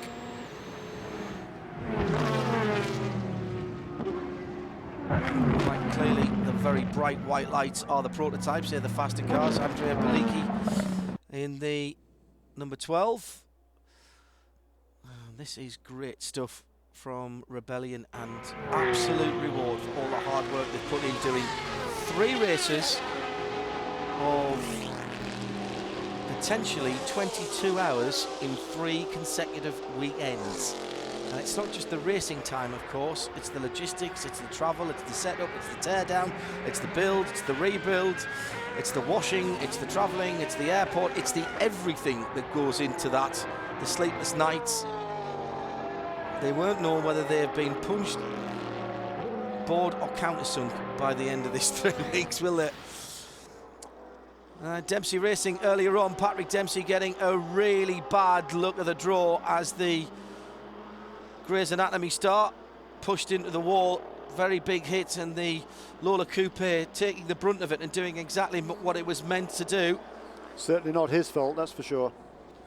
Yeah, pushed into it by the 37 car. In fact, not their fault either. They were having a moment. He's standing in front of his very unhappy looking car here, but Patrick, what happened? I don't know who was in front of me. I think coming out of 7 lost the rear end of the car, tried to correct and came in front of me. And I'm getting ready to overtake and ran into the side of the car and then ran into the tires. Tires do a great job. They just tear up the car. But I got to thank Michelin, certainly Motegi, all our sponsors, Trina Solar, Specialized Bicycles. It's unfortunate we didn't have a good run here today. It's been a tough week, but we'll get back at it and get ready for Sebring. We know that the goal is Le Mans. You said you treat every race like Le Mans. It certainly had an international feel similar to that here today. So I know you say you're a bit disappointed, but overall the experience? Oh yeah, the experience is always great, and it was unfortunate what happened to Joe initially because we had a really good run going. I think Dane had a phenomenal first stint. I think we were second or third, and we had a good opportunity. And the guys bounced back, and I think on a 24-hour race like that, you got to really bounce back from mistakes and never give up and keep going. Unfortunately, we just can't throw any more parts at the car today. We're out of those. So I learned a lot. I thought pace was good in traffic. Just unfortunate when you're going that quickly, and if anybody makes a mistake, it's all over for you. So the great thing is the cars are just so safe. Everybody was on top of me right away. I got to thank all the safety crews. They're really great, and the safety barriers and all that, make a big difference. I'm really appreciative to that, but it's unfortunate. Guys worked really hard. And looking ahead to next year, there's talk about a diesel and your prospect for Le Mans.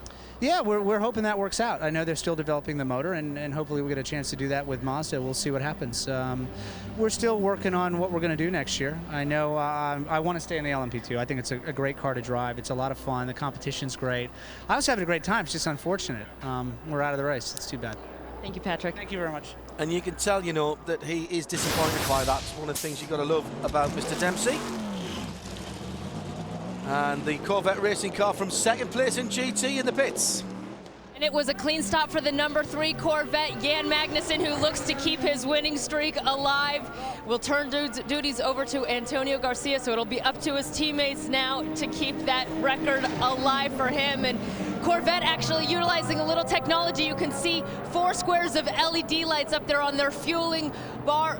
Well, those indicate when each of the 4 tires have been locked in place as they come in to do a pit stop. Just another added measure to help quicken up their pit stops and ensure they don't make any mistakes here at Corvette. They have the same feature on their wheel guns, actually, LED lights up when they have 400 pounds of torque.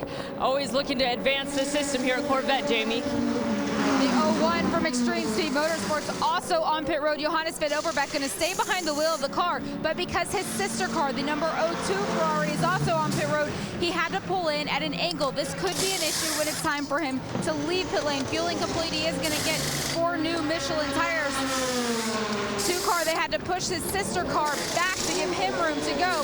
That's part of running 2 cars in endurance racing. Johannes got it out cleanly.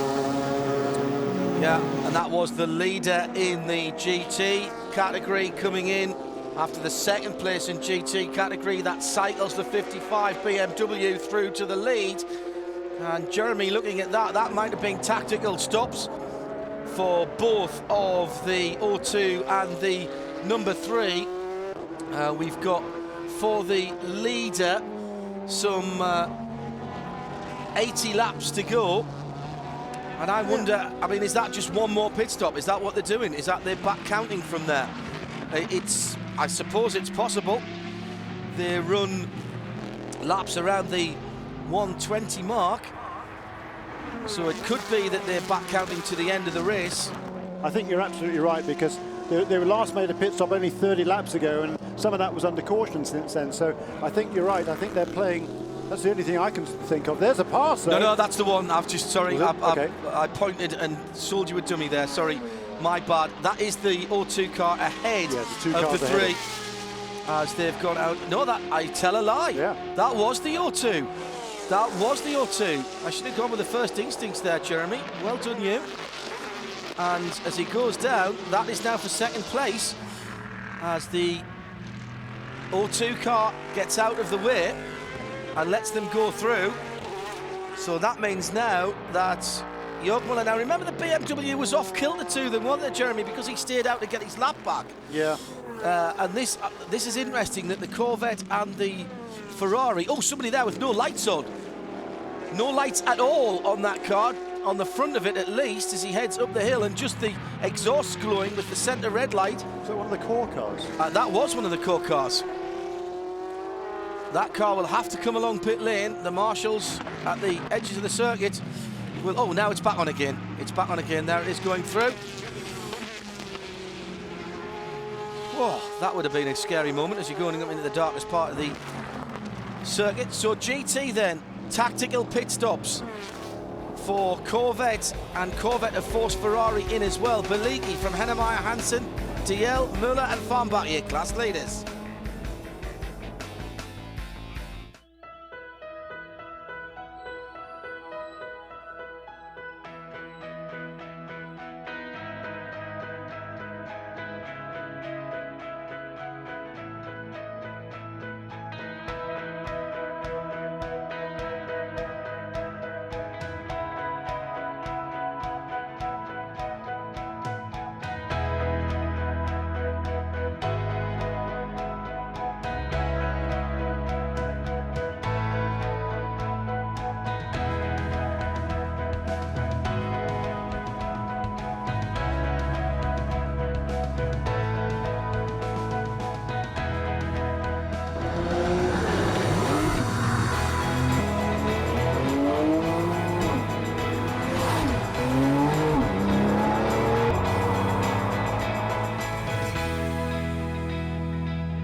When it comes to fun family getaways, it's got to be Holiday Inn Club Vacations.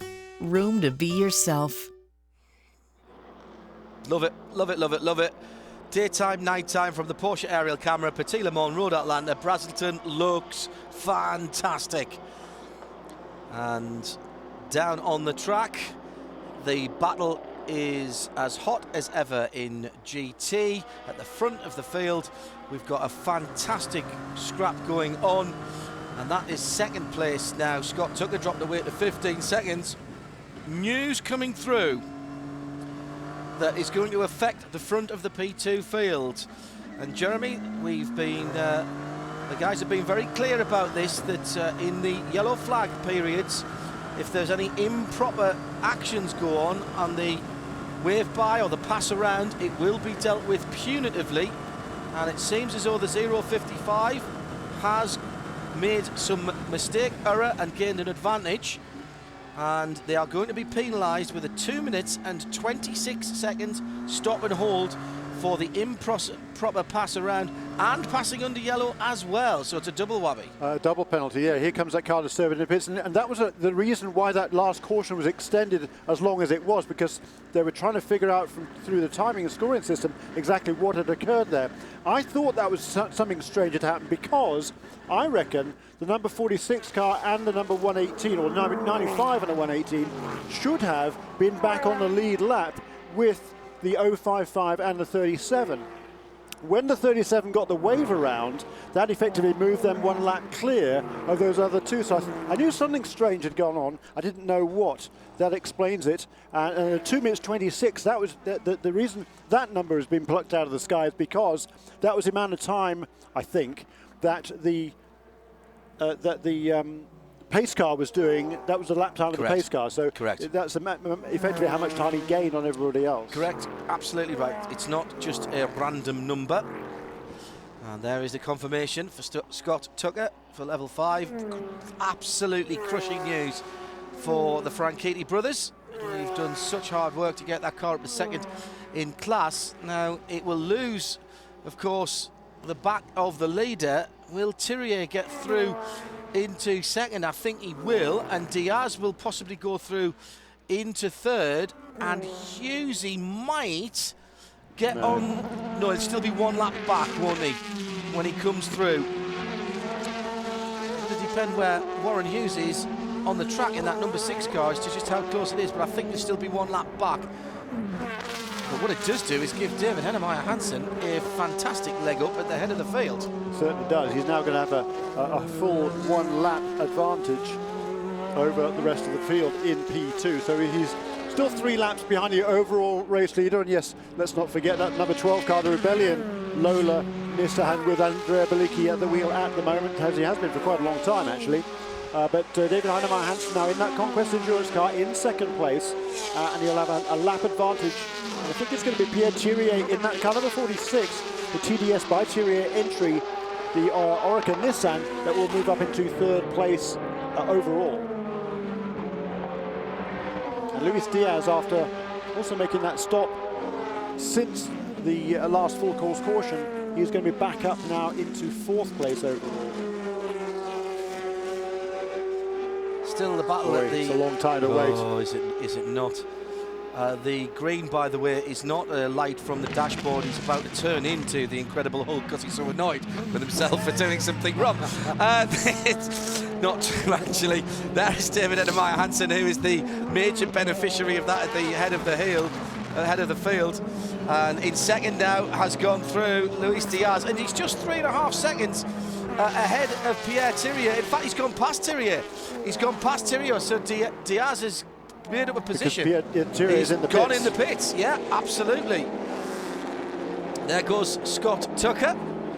And there is the confirmation that it's going to be a full service and a new set of Dunlop tyres onto the 46 P2 car. Was in second place, now drops down to third. And Scott Tucker's got a chance when he comes back round to take that position back from him. And as I said, Hughesy just 1 lap away now from the back of Scott Tucker. Up goes the Thirier car. If not for that puncture. Oh man! But I still think a couple of cars here were disadvantaged by that whole thing. The 37 got a little bit lucky, and I think 118 and 46 and 95 were all kind of disadvantaged a lap in that, but that's kind of a moot point at this stage. Not much you can do that can be done about that. That's just kind of the way the cookie crumbles. Longest pit stop here, though. Certainly say that driver change, it's taking a lot longer than it should do for that number 46 team. Probably going to be Matthias Besch, I think, who will clamber back aboard that car. Leader along pit lane. It's been so far, and I'm holding on to the wood of the desk here, an absolutely spectacular run for Rebellion as they pull into the pit lane. Andrea Belicki in that gleaming black and gold Toyota-powered Lola Coupe. And Belicki brings it in, and standing there is Jamie Howe. Looks like this will be a full service stop. There will be a driver change. Belicki will get out. Neil Yanni will get in. The team's still running through their paces at a calculated pace. They are not in a hurry. They are taking their time. They're sticking to the IMSA rules. As I said earlier, these rules are different for them. It's not what they normally run in Europe, but right now they are still trouble-free. The car still looks good. The drivers still look fresh. Everything's still going to plan for Rebellion.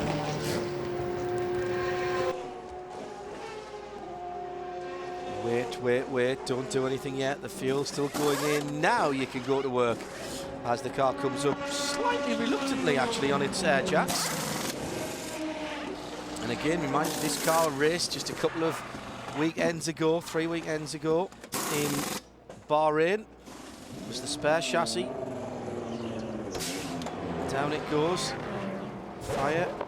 The Toyota engine bursts back into life and goes out. It's not the same Toyota engine, by the way, that the Works team run on their P1 hybrid. Completely different architecture, completely different engine.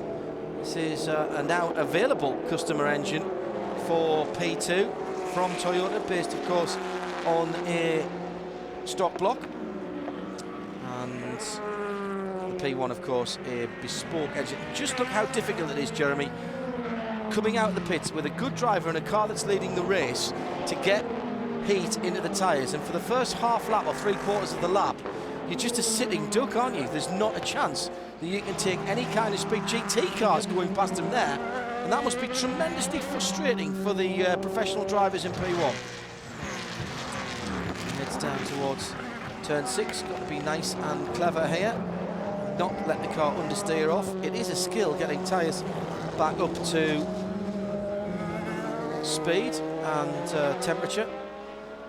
Oh dear, this is the number 93 SRT Viper. Yeah, that's the car that we heard from Tommy Kennel that had a very long stop. They'd got it back at least out to the pit lane, but looks like it's going back behind the wall once more. 91 car is still running along. They're in 7th place right now. Ryan Hunter-Ray is at the wheel of the number 91 car. Has turned some very, very quick laps earlier on in the race and was running right up at the sharp end of the field as well. Actually led for quite a while. But certainly it's been a very, very encouraging run for the Viper SRT team. Now I've got a piece of paper here that says on it 1,000 miles is 394 laps. And I'll prove it. Look, we wrote this down earlier because I've got no memory whatsoever. So that means 70% is 277 laps from the leader. Now, leader is normally P1. We are on 275 at the moment, and about to go through on to 276 is Klaus Graf as he comes through at the end of this lap, and that will be the 70% that he requires to go through. And whatever happens from now, they have, oh, you see that legality panel left hand, so we're talking about the thing that looks a bit like a mud flap behind the left rear wheel is still just about hanging on, but it doesn't have the lights on it, so it's not a massive one. So they're on lap 276 right now. At the end of this lap, they will have done enough, Jeremy, and if they want to, they could park the car and pop the champagne. Yeah, or else they could go flat out and try and get fastest lap of the race. One of the two. Stick a set of stickies on, half fuel it. Some fun. Yeah. Because I'm sure it hasn't been a whole lot of fun for those guys up until this stage. They know, they had that long problem. They sat in the pits, really frustrating. And since then, their sole goal has been to get to the 70% mark. So now they can let their hair down a bit. You can say, you're right, they can either come in and have a bit of a party, or they can go out there and set some fast race laps. However, what they do want to do, of course, is stand on the podium so that they can celebrate on the podium. They're in third at the moment. If they parked it, there's the opportunity for the Dyson car, also similarly troubled today, to go by them. So clearly they are going to stay out there. I was being slightly facetious saying that. But stand by, ladies and gentlemen, because unofficially, as they come through this time, we're crowning champions for P1, and there they go. And down. Thanks, guys. And just to prove that they knew it, there's Greg Pickett, and phew. There's a little ripple of applause down there in the Muscle Milk Racing pit, and Kelly Stavist is down there. There was an exhalation of breath. It's not been the way they wanted it, but they've got the championship nevertheless. No, but they seem to have reached that 70% mark, Greg Pickett. Did I hear the pop of champagne moments ago? Well, this is pretty. Hi, Kelly. How you doing? No, obviously, here at Muscle Milk Pickett Racing, this was our goal. And the guys made me very proud today. We had a lot of adversity, and it just really shows a lot of quality when things are against you, and you have a tough uphill climb. We put a little bit of at last banquet, we put a line in the sand, so to speak, and say, we're coming back to win a championship. And I'm very gratified. For the last time for me was 1978 in Trans Am, and that's been a very long time ago. Well, how about Le Mans for next year? What do you think? Well, I think we might get an invitation now. If they're kind enough to send us a little invite, we just might have to take them up on that. An experience. Enjoy. Thank you. No, thank you very much. I appreciate it. So Sylvia Mamone there just before Kelly spoke to Greg Pickett, who is from Michelin. And I would just say that I think Greg is he's quite right. He might just get a little invitation to Le Mans next year. There are 3 that are at the behest of the American Le Mans Series, and one presumes that their P1 champion will get one. Now, P2 champion, a P2 leader rather, in the pits whilst we were celebrating with Muscle Milk Pickett Racing, and Jamie Howe was watching that. Yes, while all that was going on, Conquest Racing made their scheduled pit stop to get driver Martin Plowman behind the wheel of the car. Right before he got in, he said, right now, our goal is simple. The only thing we want to do is win. Everything looking in their favor right now. It was a very clean pit stop. So far, Conquest has stayed penalty-free. Meanwhile, the leader in GT, the number 55 BMW, has come in. They've changed drivers. Mueller gets out. Oberlin is getting into the car. Their big question was basically they knew they could easily go just one more stop after this one, but they wanted to go into the tires as much as they could so that when Oberlin gets out there, he has fresher tires for a time. In other words, they're not going to be as used at the end of the stint. He barely gets out ahead of the number 20 car, the Dyson car that comes in. But the point is they're playing the tire game. They want to have the best tires possible for what's left of this race. They think they've got the strategy to pull it off. They think also because those other GT cars are going to be on their tires longer that they're in better shape. Well, that's interesting, isn't it? There has been a difference in strategy between the first 3. Jörg Müller has come in then for his penultimate stop, I would expect. Maximum of 2 hours to go, but for them they'll be looking at laps, and of course they don't do the full 1,000 miles. Let's just remind you that it's a moving target for the P2 and the GT runners, and that's the skill, Jeremy, isn't it, for the guy sitting on the pit wall, particularly for something like GT. You've got to say to yourself, right, what's Rebellion doing? Watch those guys. How many laps do we think we will do in the time that it takes them to do 1,000 miles? Yeah, well, that's true. There's a fairly major game of chess beat going on there, and it isn't easy to figure it out. And I'm just looking at the strategies here. I'm still convinced that the number 3 in the 01 car came in earlier than they needed for their last pit stops, but they've cycled through again there. There is our new leader in GT, Antonio Garcia, in that car number 3 that he will share with Jan Magnussen. Jordan Taylor also did a stint in that car. Oh, sorry, Richard Westbrook in the number 3 car. But that car has been super fast. He managed to get past the Ferrari now, and he's got a gap of about 10 seconds over Johannes van Overbeek in that number 01 car.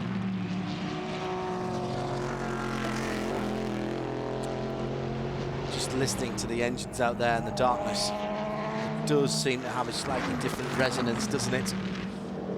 As Neil Yarney continues and clicks off lap number 326. And at the head of the GT field, Antonio Garcia has 11 seconds on Van Overbeek. Bill Oberlin back another 7 seconds, 6 seconds from there. It's still on. It's absolutely still. Tell you what, if anybody double stints tyres, that could make a huge difference at the end of this race in GT. It could. I think everybody in GT has to make one more pit stop before the end. But the number 55 BMW, that pit stop will be a lot shorter because it's going to take on a lot less fuel. Yeah, they can go longer into the race. The dice that they're rolling is there'll be no more safety cars and that they can go longer into the race. They will be in, we reckon, about 86 minutes of racing. Now we're at 58 minutes of time, so time will not be a factor. It will be laps. So the BMW, as I say, are risking it all on the fact that they will be ahead when they make their last pit stop. Basically, that's how it's looking. And if there is another full course caution, if it was a lengthy caution, they might be able to stretch it to the end. I think that's pushing an hour and 26 minutes. They can do a bit over an hour on a tank. Yeah, okay. So it's not totally beyond the realm of possibility, but whatever, they'll only need a splash, I think, to get to the end of the race, relatively speaking. And both of the cars in front of them will have to stop first, and that is the key. And so they will stop. Yeah, and they will have track position then. They will be in the lead of the race when they come in for their last pit stop, and it will be in their hands how quickly they can turn the car around. Of course, in the meantime, Bill Oberlin has got to drive like crazy to make sure that he has the best opportunity to pull out a bit of a lead when he does get that lead back, when Garcia and Van Overbeek in the Corvette and the Ferrari respectively go into the pit lane. Are you following me on this? This is why sports car racing is so exciting, even when they're not door to door. As off has gone, how many times today have I said off has gone the Flying Lizard 45? I've never said it as much in a season before as I have today. Clearly that car's still not handling exactly the way they want to. It's all been understeer off, and Patrick Pilet is the latest one to have had an off-track excursion. Jeremy? Yeah, we see Jorberg might have had a couple, and there he just... too much curb. Yeah, I think he tried to carry a bit too much speed into the right-hander there, and he just carried him off on the exit. Had to run all the way over the curbs, and that's certainly not going to do the tyres any good on that car. No. They've still got themselves back up into 4th place in the class, which is fairly amazing, and still only 1 lap down on the leaders in GT. The voice of Jeremy Shaw, I'm John Hindhoff. We're working out on pieces of paper, so our calculations will be available at the end of the exam. Exactly what's happening in GT at the moment between Garcia and the number 3 Corvette. Remember, Magnussen looking for a victory here to keep this incredible streak of at least 1 win per ALMS season since the start of the series going. Second place, Van Overbeek is now 9.6 seconds behind and closing in slowly in the 01, the Chrome ESM Ferrari. Bill Oberlin is 21 seconds away from the lead in 3rd place, and the last car on the lead lap, but actually Patrick Pilet is back on the lead lap as well now, of course, after those pit stops, though he owes us one as well. But he's fully a minute behind the leader at the moment, and driving off the road as he just has will not help his cause in the slightest. In GTC, by the way, Farnbacher in the 30 has pulled away from Lee Keane to the tune of 7.5 seconds, and 8/10 of that was the last time around. So that one for the moment has, if not cooled down, certainly been turned down to a simmer. In PC now, it's the 06 car for Court Autosport. Ryan Dalziel leads pretty comfortably. He brought in a pretty good battle with the sister car, the 05, which John Bennett was driving at the restart. He then handed over to Colin Brown, and all of a sudden, about 15-20 minutes ago, that 05 car lost quite a lot of ground. It lost about 3 laps on the other car, and the reason for that is Colin Brown had an off, and he had to come in to the pits and make some repairs to that car. That's right, fairly extensive repairs. They had to do some bodywork change a splitter. They also had a problem, and we've talked about this earlier, with the lights in the back. Remember, you're required to have 2 lights in the back, and even though they've added a 3rd light, Both lights were gone as a result. In that pit stop, they had to add lights as well. However, they think they're going to be able to get by with one less pit stop than the other guys that they're trying to battle in this race. As a result, while they're definitely behind the 8 ball and trying to catch up, they think they may be in a situation where they're not as badly hurt as they could have been. Just a quick tweet here from Neil Heckens. Hello, Neil. Says images like this are one of the many reasons why endurance and sports car racing is more beautiful than F1. He's hashtagged that F1 is overrated. And also Alan Prosser. Hello, Alan. He's tweeted at Specutainment. As cameras are not as good as the human eye, can the drivers really see nothing outside the floodlit areas? Actually, they're a bit better, to be honest. It's much darker than that in real life. However, some of our onboard cameras are set up for daytime viewing, and the yellow lights of the GT cars aren't quite as bright and penetrating through the darkness. But I tell you, there are some dark areas. If that's what you're asking me, Neil, yes, there are some dark areas. There was a couple of the big lights were moved, actually, at the top of turn 2 in particular, to try and lighten up. But there, just going down the back straight, that's pretty dark at that point as you go over the top of the brow. And talking to the drivers, interesting what they say. This area of the track is quite interesting because although it's not dark, you transition into a very bright area and then go into a much darker area around turn 1 and up into turn 2. And it's the pit out area is very, very dark indeed, like there. And it's not necessarily the light or the dark that's the problem, but the transition, Jeremy, between them that the drivers have to deal with. That's exactly right. It's you know, it's if the whole track is consistently poorly lit, then that's one thing. But when you go from well lit to dark, to dimly lit to no lighting at all, it is pretty an extra challenge for these drivers. It has to be like. Also, I was talking about the number 3 car. It is, of course, Jordan Taylor that is sharing that car with Jan Magnussen and Antonio Garcia. Jordan just did the one stint earlier in the race. And it's now going to be between Antonio and Jan to finish the race. And you might ask, dear viewer, why it's not completely lit everywhere. One, it wouldn't be as much fun. So then, why is it lit at all? Well, there's some safety reasons. The marshals have got to be able to see the car. Yes, they've got number squares that are illuminated on them, but there's still got to be clearly some view. And also, honestly, how would we do television if it was in the dark? So we wouldn't be able to bring you these great pictures if it wasn't for the amount of light that we have. Into the pit lane, out of 4th position now in P2 has come Warren Hughes. And he is getting out of the car. That's Brendan Hartley who is getting into it.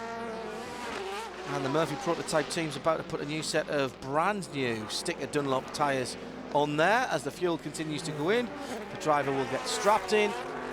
And are they now no, it's the TDS, the Terrier car that's the leading European runners in P2. So they're still battling, of course, for this automatic invitation for Le Mans next year. The ELMS able to award those to their championship winners. Oh, it looks like there's some work to be done. A little bit of fluid going in under pressure on the left-hand side right in front of us. And there's 5 cars in P2 that have set a best lap during this race within just over 1/10 of a second. It has been a tremendously close fought category. Uh-oh, there's a problem for the number 20 car. Yeah, that's Mark Patterson bringing that car in. And that, to me, would be a blown turbo seal. That is all the look of that as the 20 car comes in to the Dyson Racing pit. Mark Patterson, the South African, brings it in there. And there is little or no urgency, which to me, Jeremy, is never a good thing, is it? No, it's not. That's the car's 15th pit stop of the day. There are various reasons. 3 of them have been penalties. But as you say, the tail cover comes off here. And this could be... well, a long stop at best. Shame, because they've run really, really well, those guys. Yeah. We talked about the geriatric team. They call themselves that, by the way. Combined age of 164.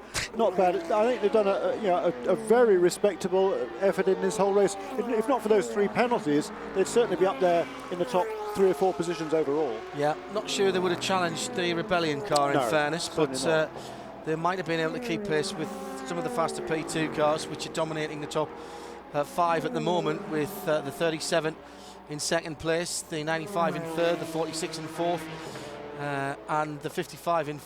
Flashlight in there, shine it in there. In fact, the whole of the top 6 P1 or P2s.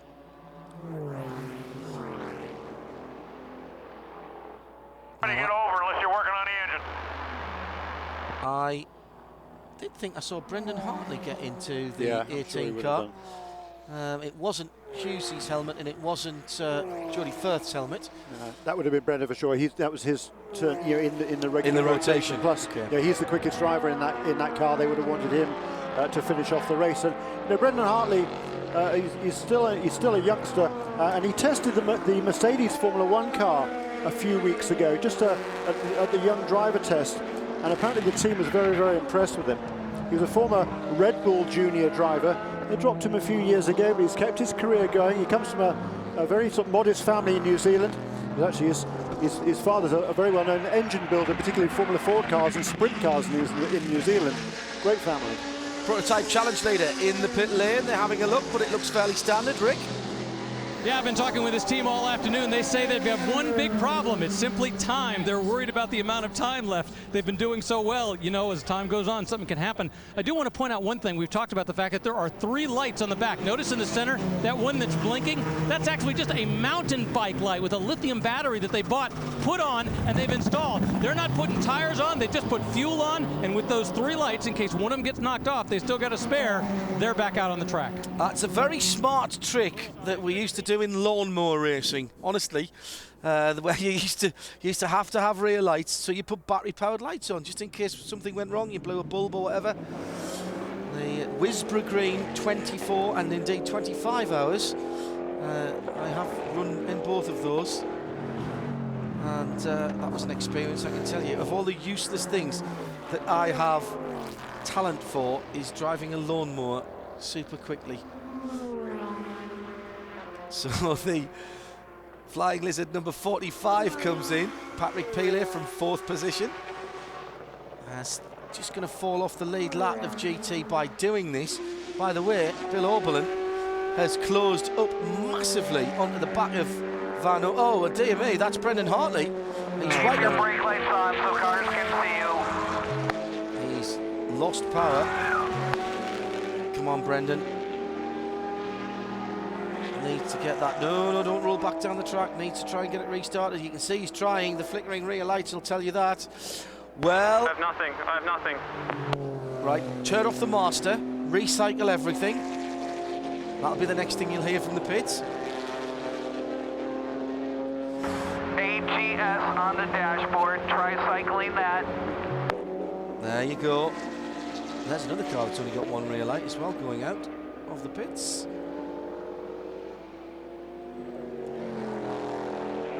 It looks like it's turning over. Have you turned the car completely on and off? Copy. Looks like it's trying to start that journey. Cycling through the different power switches. He must keep his foot on the brake lights, and he is doing. That's pretty heads up. So frustrating for the driver. He's just come out of the pits and clearly lost power as he left the pit lane and going up the hill there. So there's nothing. It's like there's no ignition, or I don't know. It was the end of his first outlap, Jeremy, I think. We cycled it on and off. Can you do it again? And I see flashing lights at the side of the circuit there, so the full course caution has come out. And this is going to make things very interesting indeed. In a couple of our classes here, it's awful news for Murphy Prototypes. And the guys down there, you feel for them. They've had such a tough day, and it's a long way to have them towed back as well, but they will get towed back, and I'm sure they'll get it fixed and get out. But they were looking on for a podium finish in P2 at one stage, Jeremy, and this, in terms of the European Le Mans Series, is disaster for them. yeah, certainly going to be, I think, a good day now for Matthias Besch and the Pierre Thirier in car number 46 at TDS by Thirier entry. They've had a super season. They've had a very strong season all the way around. Christophe Tanso, the 3rd driver in that car, and I think they came into this race leading the Le Mans Series, I think, and they've earned that right through the whole season, no question. But certainly heartbreaking for Murphy Prototypes. A strong run here this weekend. They struggled a little bit to get up to speed in the early part of I don't the think proceedings. anybody had driven here before? No. It was just amazed me when I talked to Warren, because I know he's been here before, a bit like Damien Faulkner. You know, this is another time he's been here and not driven. Hughes's been here a couple of times and not been able to get in a car. It might be that Jody Firth drove here a few years ago. Did Embassy come here? No. So. Right, so they were all rookies here then. And this is a track that takes a bit of learning, because there's a couple of places where it is almost literally a leap of faith as you go over the top of Blind Brows. But once they got the car dialed in and got themselves dialed in, they have been quick. And they've had a couple of bad looks. That puncture that Warren had going into turn 1 after the restart that put him off. And then this electrical issue for Brendan Hartley. I'm sure we'll hear as soon as the team know what has happened there. And this caution is an interesting time now in terms of the GT class. It's a bit too soon, I think, for the Corvette and the Ferrari to be able to get to the end of the race from here, and this is a particularly long caution, which it shouldn't be. So there again. Adam Goucher says, I thought it was a timed race. Or distance. No, 1,000 miles, Adam. Or 10 hours, whichever comes quickest. We've never gone to 10 hours. Right now, even with this full course caution, we're on pace to go to the distance. I think this might be 7th full course caution here. And look, you see what's happening there, because there's no rear lights on the 118 car. This is fantastic safety car. He's turned it off completely now. You can see him trying to cycle through, Brendan Hartley there, trying to get it working again.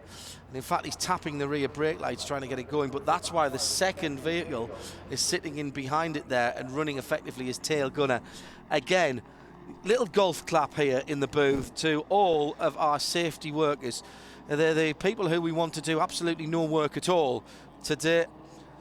Well done to them, and thank you for their time. And all the flag marshals, of course, who have given of their time, not just here, but throughout the American Le Mans Series season, who turn out in all weathers. It's been a nice one for them today. And thanks again for them. If you're not sure how you could get involved, the SCCA will tell you, or your local motorsport club back in the UK or Europe. It is the best way to get close to the action and give something back to the sport. We're on lap number 339 for Neil Yarney. The target is 394.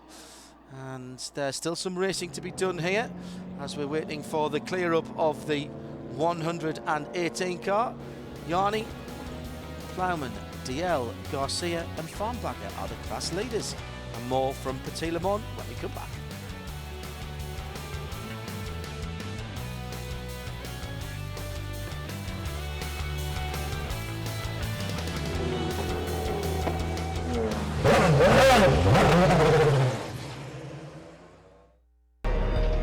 Everything we ever thought up. Everything we fight for. Everything we dream of. Everything we are. The new 911. Porsche Identity.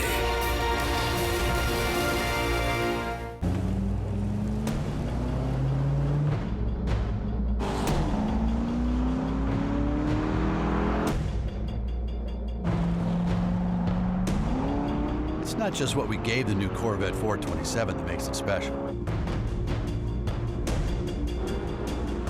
It's what we didn't.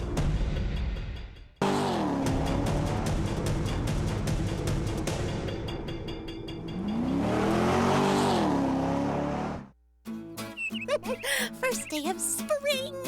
Oh, my battery is perfect. Yep, we've been on a battery tender for 6 years. Well, I wish I could say the same. What do you mean? Old man forgot to plug me in. Yeah, before I was on a battery tender, I flatlined. Ouch. Well, at least this couldn't get any worse. Don't let your batteries become a statistic. Connect a Deltran battery tender. Available at these fine retailers. If it's not a Deltran battery tender, it's just a pretender.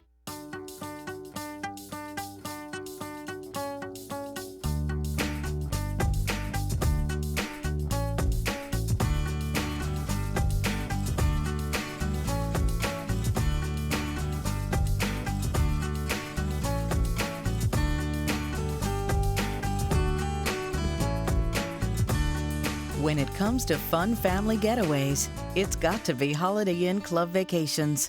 Room to be yourself. All the excitement of the American Le Mans Series is back. Great flag and we're racing at Baltimore! Where technology races into the future and no man is better than his machine. Failure is always a threat when pushing development to its very edge. But survival makes success that much sweeter. This is where technology, passion, and danger meet to create a spectacular orchestra. The American Le Mans Series, presented by Tequila Patron, where the technology of speed and danger is everything. There is the sad sight of Brendan Hartley coming back on the end of a toast drop in the 118, the Murphy Prototypes racing machine, as we are headed towards 1,000 miles of racing here. At Ferrari engineer says surely 10 hours of racing was reached in 2009 after the rain red flagged the race for a while when they did 184 laps. No, it was stopped early, actually. So we didn't get to 10 hours or 10 or 1,000 miles at that point. And now it looks very much as though they're going to let Brendan roll this car back down in the pit lane, or has he bump started it on the back of the tow line as the secondary vehicle comes through? The guy's asking the vehicle to pull off to the left hand side. Brendan runs it down the hill, still got no lights on. He's in pit lane though. Do you think he can get a bump started on the clutch? Let's see if he does. Or is he just going to use the momentum to come in pit lane? Watch now, he'll get pinged for pit lane speeding while he's coasting into the pit lane because he's got no limiter, of course. And no lights. Yeah, no lights as well. Oh, that would just be insult and injury, wouldn't it? There's nothing on in the pit lane. Now, the guys had run up to the end of the pit lane because they weren't sure what was going on, and now, of course, they're all going to have to run back again, wait for them to arrive. 3, 2, 1, here they come. Oh dear, you laugh, you know, but it's got to be frustrating for these guys because they were on for a very good finish and potentially some kind of result in the European Le Mans Series. They're getting out the cables to download what's been going on with either the gearbox or the ignition pack. It seemed as though Brendan did everything he was asked over the radio, turned off, turned on, recycled, tried the different power options on the car. And their charge towards possibly a podium finish here in P2, I'm afraid, has come to a grinding halt at the exit of turn number 1. But what this does do, Jeremy, is gives us a very interesting position in GT with Tonio Garcia in the number 3 Corvette, Johansson Overbeck in the 01 ASM Ferrari, and Bill Oberlin in the 55 BMW. Now separated by not very much at all, about 4 seconds behind the safety car. Where else have we got battles? Rudy Hunko and Bruno Junqueira together in the line as well. That's the battle for 2nd and 3rd in PC. 52 the blue and white car, and 9 the all red car. And in GTC, it's the Farnbacher and Keenshaw again with the 30 and 22 separated by just 1.8 seconds. And a battle for the 3rd place as well between the 2 TRG cars, 66 and 68. There can't be too much between those two either, as they are sitting just 3 seconds apart behind the Mazda 3 MPS safety car. Yeah, number 66 car, Nelson Canachet at the wheel of that car. It's his American Le Mans Series debut. He has raced in the Daytona 24 hours, the Rolex 24, did that this year actually in the Audi R8. But yesterday, he wasn't here yesterday for qualifying because he was racing an ARCA event up in Kansas Speedway. Get on! How fantastic! Good lads. Basically, if it's got wheels, race Absolutely. it if you've got time. Great to see you all staying around by the side of the circuit here, ladies and gentlemen. Thanks for the support, not just here but across the whole season for the American Le Mans Series, both in person and on the AmericanLeMansSeries.com website. It's been a very productive year for the American Le Mans Series. And as you heard Scott Atherton saying earlier on when he was in the booth with us, the man at the head of the American Le Mans Series, more to come next year, more live television, retaining the live internet stream that so many of you have been following Jeremy and I on this year. Thank you for your kind comments about our work as well, but I will remind you we are 2 very small parts of a very large and very talented team. Actually, Jeremy's a small part. I'm a bit bigger than him in every respect other than the talent. So into the pit lane then, Martin Plowman from the lead of P2. Looks like Diaz has stayed out, so he'll take the lead. The 46 car comes in as well, and Kelly is down at the erstwhile leader of P2. And they've just finished fueling. They wanted to have a look at those left side tires, and they are indeed changing them, but it looks like it will be left side only here at the 37. That's exactly what happened. So Martin Plowman back in after a pretty quick stop, Rick. Yeah, the 055 comes in. Scott Tucker gets out. Marino Franchitti gets in. This is going to be the mad dash to the end. Talking with Marino just a while ago, he was saying they've had a balance problem with the car most of the afternoon. While they've been able to get the speed they want, you have to work much harder at it. They haven't been able to make any significant changes that's been able to change that. They're putting on all 4 tires. They're getting geared up. Remember, at this point, they feel they've got nothing to lose. It's an all-out sprint to the finish, and they're still buckling him in. Remember, it's a yellow flag, so he'll be able to catch up a little bit. He's going to be at the back of the pack anyway. But take that extra moment. He's out. Now let's see how much he can catch up. I think there's a slight mistake there, you know, unless TDS were close on their pit stop, Jeremy, because they could have got the lap back as well and been on the lead lap too. They were only 15 seconds behind when they came in the pits from Diaz, and I wonder if that's perhaps just a little bit of misunderstanding of how things work. For the 46 car, because it doesn't seem like they were in that long ago. No, they weren't. They were in on that at about half an hour ago. So, yeah, they were sort of 2/3 of the way through a stint, so they were probably about due a stop. But I think they could have stayed out at least until all the stops had been completed. That would have got them back on the lead lap, perhaps, and then they can cycle around and then make their pit stop afterward. But the number 95 car, it's still a lap behind, I think, the number 37 of Conquest Endurance. GTs will be coming in this time around, so I expect another mad dash in the pits. I can see that the 2 leaders in GTC have come down the pit lane. Johannes van Overbeek has come down the pit lane as well. Right. There's the leader in GTC. There's the second place car in GTC going through, and the third. It's going to get very, very busy again for our hard-working pit lane team. Full service for the NGT car. And Taro Koki is watching the Momo-sponsored car take service. Taro? Mario Fromberger just left the car, and Kuba Girmeziak just went into the car. They're still fueling up the car right now. Mario did a really good job for his first outing at the ALMS. And now for Jamie.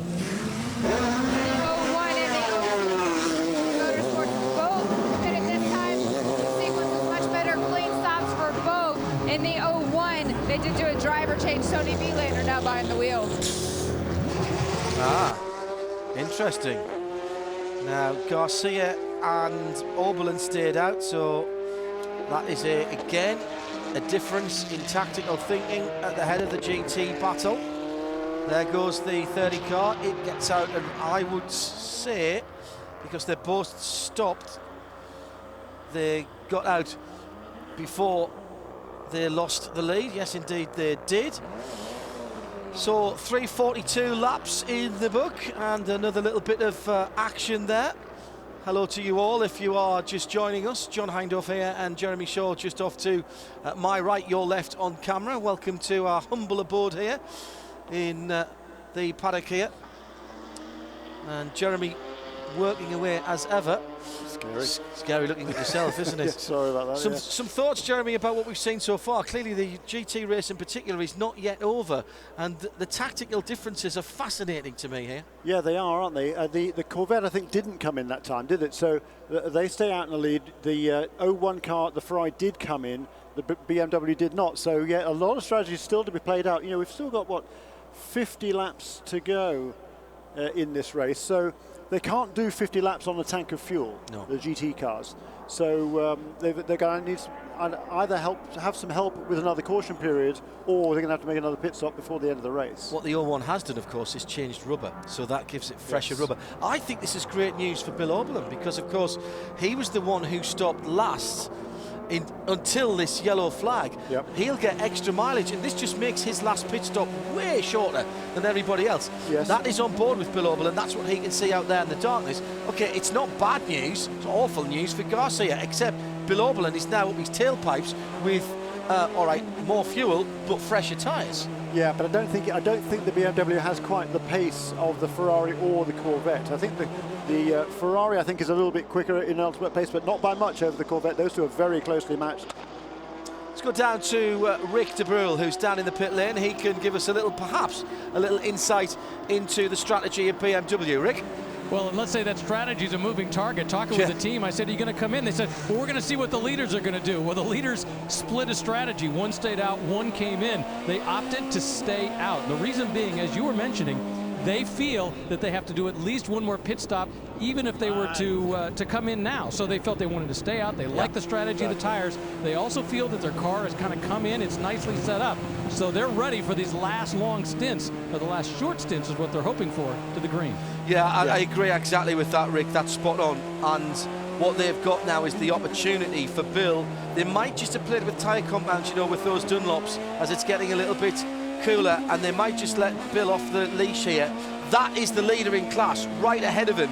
So if he can get a good jump at the start, remember that Corvette will have to pit before Bill does. Have to. They may choose to pit before them. I don't think they will. I think the Corvette and the BMW now go to the end of their fuel unless they get a very well-timed extra full course caution before the end of the race. But if that is the case, at the last stop, Bill ends up ahead, so long as he can pull a little bit of gap on Tony Vilander. And that's now the joker in the pack. Yeah, but they all so the bottom line is they all have to make one more pit stop. Correct. And the Ferrari will have to take on less fuel than the other guys. The Ferrari's given up the track position and has new tyres, but has to use those new tyres to make up 18 seconds and probably 15 cars. Green flag, go, go, go. Through they go to see the green flag with 345 of 394 completed, and the massive headlights head down towards the first. Sheesh is right. How are we spelling that? With 3 E's or 7 T's? Yeah, several, certainly. There's Martin Plowman in the middle of that pack. Yeah, there's number 37 car. There he is, second place overall. Only a couple of laps now behind Neil Yanni in that Rebellion car's out in front. And Matthias Besch now just 3.8 seconds behind Luis Diaz. Both of those cars stopped, remember, for service last time around on board the 055. This is Marino Franchitti trying to get a lap back on the guys ahead of them. They also stopped to get Marino in, and it's the dash for cash as far as they're concerned, and very close indeed. And a very big adjustment made by Marino there that kept him out of contact.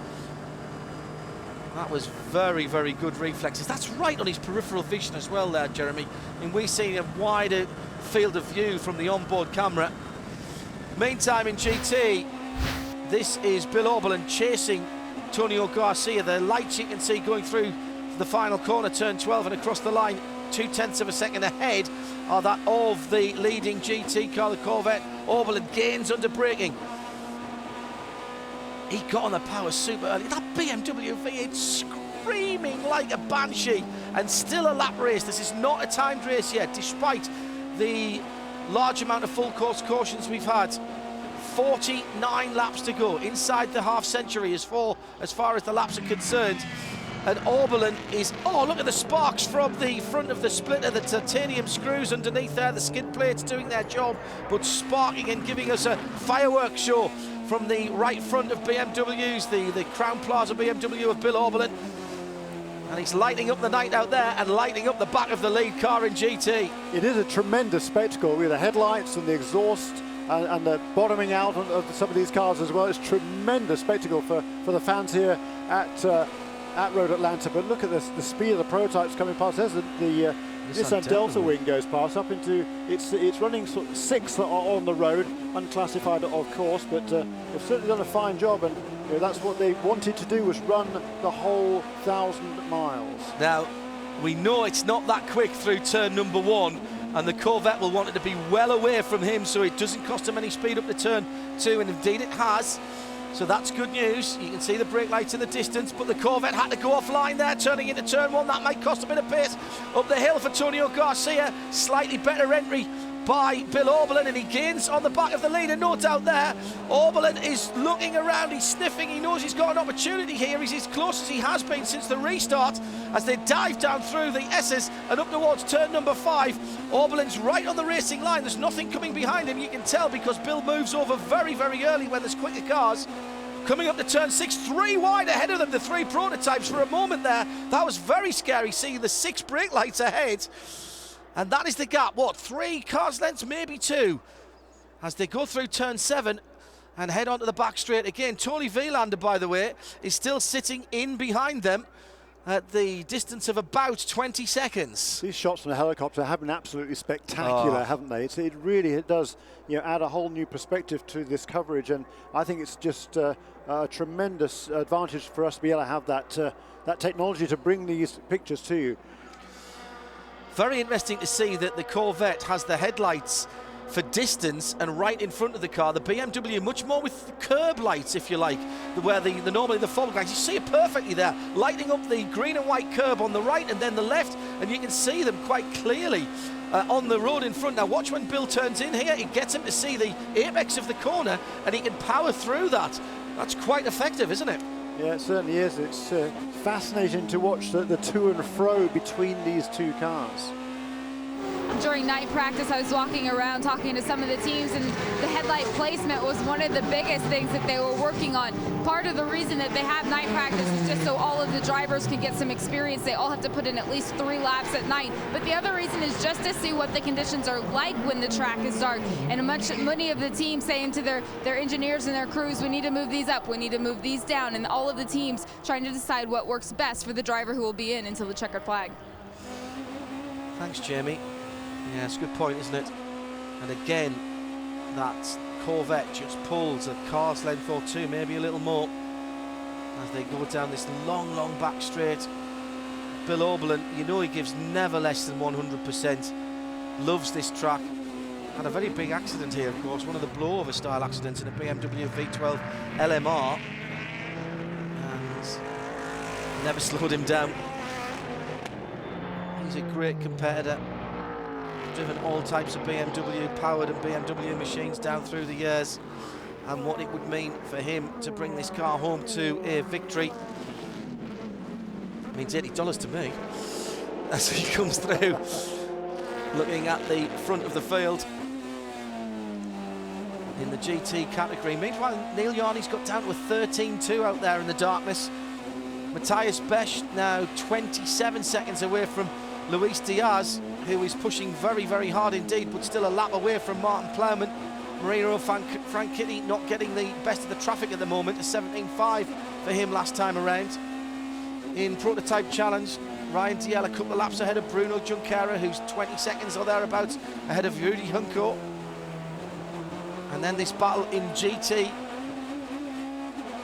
as we have another retirement, and that is the 20 car. And that is only 2 official retirements, of course, that we've had from the 42. Oh, excuse me, I didn't see the ones at the bottom. We've had 6 official retirements now out of the 42, and I would dare say that the Goossens 93 Viper might not make another appearance. As you rightly said, Jeremy, earlier on, the attrition rate is remarkably low in terms of certainly reliability. Yeah, it's remarkable. As Chip Robinson was saying earlier on, just what a difference that was from his day. Yeah, the retirements then came thick and fast right from the early stages of the race. That's not the case these days. Just a quick shot we had back there of the cars going underneath the bridge, and the flag marshals there waving the blue flags. Boy, those guys have been so busy, particularly at that station, I think, all race long. They must have arms of steel, mustn't they, for doing? Because I mean, from 3 laps in, you're flagging blue every time, virtually, aren't you? Yeah, they'll tag team quite a bit. They won't spend too long actually with the guy that's responsible for waving the flag each time. They'll share the responsibilities around, and they've got a pretty good tag team up there. It's it is, you talked about it a little bit earlier on, but it's a great camaraderie, obviously, amongst all the marshals here, and they provide such a fantastic service. And as you were saying, it is a wonderful opportunity to get up close and personal in this sport, and there's various other perks in there as well.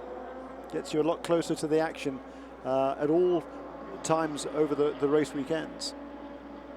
So Neil Jani pretty conservative last time around, at 1:19.6. That Rebellion car out in front. Couple of lap lead over Martin Plowman. Luis Diaz, he turned some pretty quick laps. He turned to 14.1, 1 minute 14.1 a couple of laps ago, and he actually just went better than that last a couple of laps ago. Corvette in the pits. Didn't expect this. Corvette in the pits. Well, so now they can get to the end from here. So this will be their final stop, but it's certainly going to lose them a lot of track position compared to the other contenders. Well, first in gets the benefit if there is another safety car. BMW have got to decide whether to cover this now and come in next time around. And where is Wielander? Tony Wielander will come round and go by as well. Kelly Stavist is down in the pits. New tyres, it looks like, Kelly. Well, this is just what crew chief Dan Binks told me earlier. They had planned their pit strategy to get fresh tires on for the longest period at the end of the race so that they can make that charge. So Antonio Garcia, of course, staying behind the wheel of the number 3 Corvette, but under that last round of caution, they did not take advantage. They stuck with the plan that they had laid out, and this should be their final pit stop here on the number 3 Corvette. Now, they're having issues with the left front. They had trouble getting that wheel off, so a bit of a delay there. They have not had the smoothest pit stops during this race, but the 3 nonetheless is out. That's interesting, because that was the same corner that they had problems with on the other car, which then ultimately led to problems with the steering, and the BMW will come in this time around. They're covering that move, and so we're all going to be pretty much on the same strategy now. Wielander is the one who is off kilter. Can they go to the end in the 01 car? Here comes the Rahal Letterman Lanigan Crown Plaza sponsored BMW. The M3 in probably its last outing in the American Le Mans Series. Will it go out with a victory? Comes to a stop now. And at this point, remember, this team has not won Petit Le Mans. That is the significance of this race for these guys. Yes, they're not going to win a championship, but they think that they can go the distance and pull this off and get the one victory they haven't been able to get. Oberlin will stay in the car. They're going to go ahead and change tires. Once again, their goal was to stay on the same strategy as the other team. As soon as the Corvette came out, tires came on the wall. They've got everything in. Their goal to do a very fast pit stop. Now he's out, and it's that sprint to the end to see if they can get ahead of that Corvette. Just going across the line, there goes Garcia. It's going to be close at the end of the pit lane. Watch for the yellow Corvette on the right-hand side of the screen. He hasn't yet come through. He's going to be very tight indeed. They took less fuel, of course, in the BMW. I think he might have just squeezed through. Did Garcia just squeeze through? Yes, he did. There he is, just a little bit further ahead. My goodness, but now Wielander. How is Wielander fixed? Because they stopped. Remember earlier, I'm not sure Wielander can go to the end. I don't think he can. It'll be fairly close, but I don't think they can get to the end from here. What Tony Wielander in particular doesn't want to do is run out towards the end of the race. He's been there, done that 2 years ago, driving for the Racing Competizione team, ran out on the very last lap, coming down the back straight away, and that was an absolute heartbreaker for those guys. It cost them the Manufacturers' Championship, the Teams' Championship, and it was just a disastrous outing for those guys. So for Tony Wielander in particular, he wants to know for sure that he has enough fuel to either get to the end of the race or make the pit stop now, whatever it is. So the Corvette number 3 is behind Bill Oberlin. I did think that would be the case. Yeah, so did I. The left front cost them time, and the longer amount of fuel, of course. They'd been out there further, and they've had to brim it from there to go to the end. Absolutely. The BMW had a fuller tank, therefore needed less fuel, and they were swifter on that tyre change. So now Wielander in full, well, is he in full attack mode? 21.4 last time around for Wielander.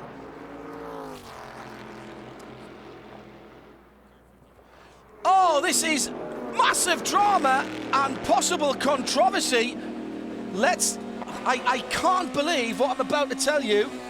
in the pit lane, Rahal Letterman Lenigan refueling while the engine is running on the 55 car. That is a massive error.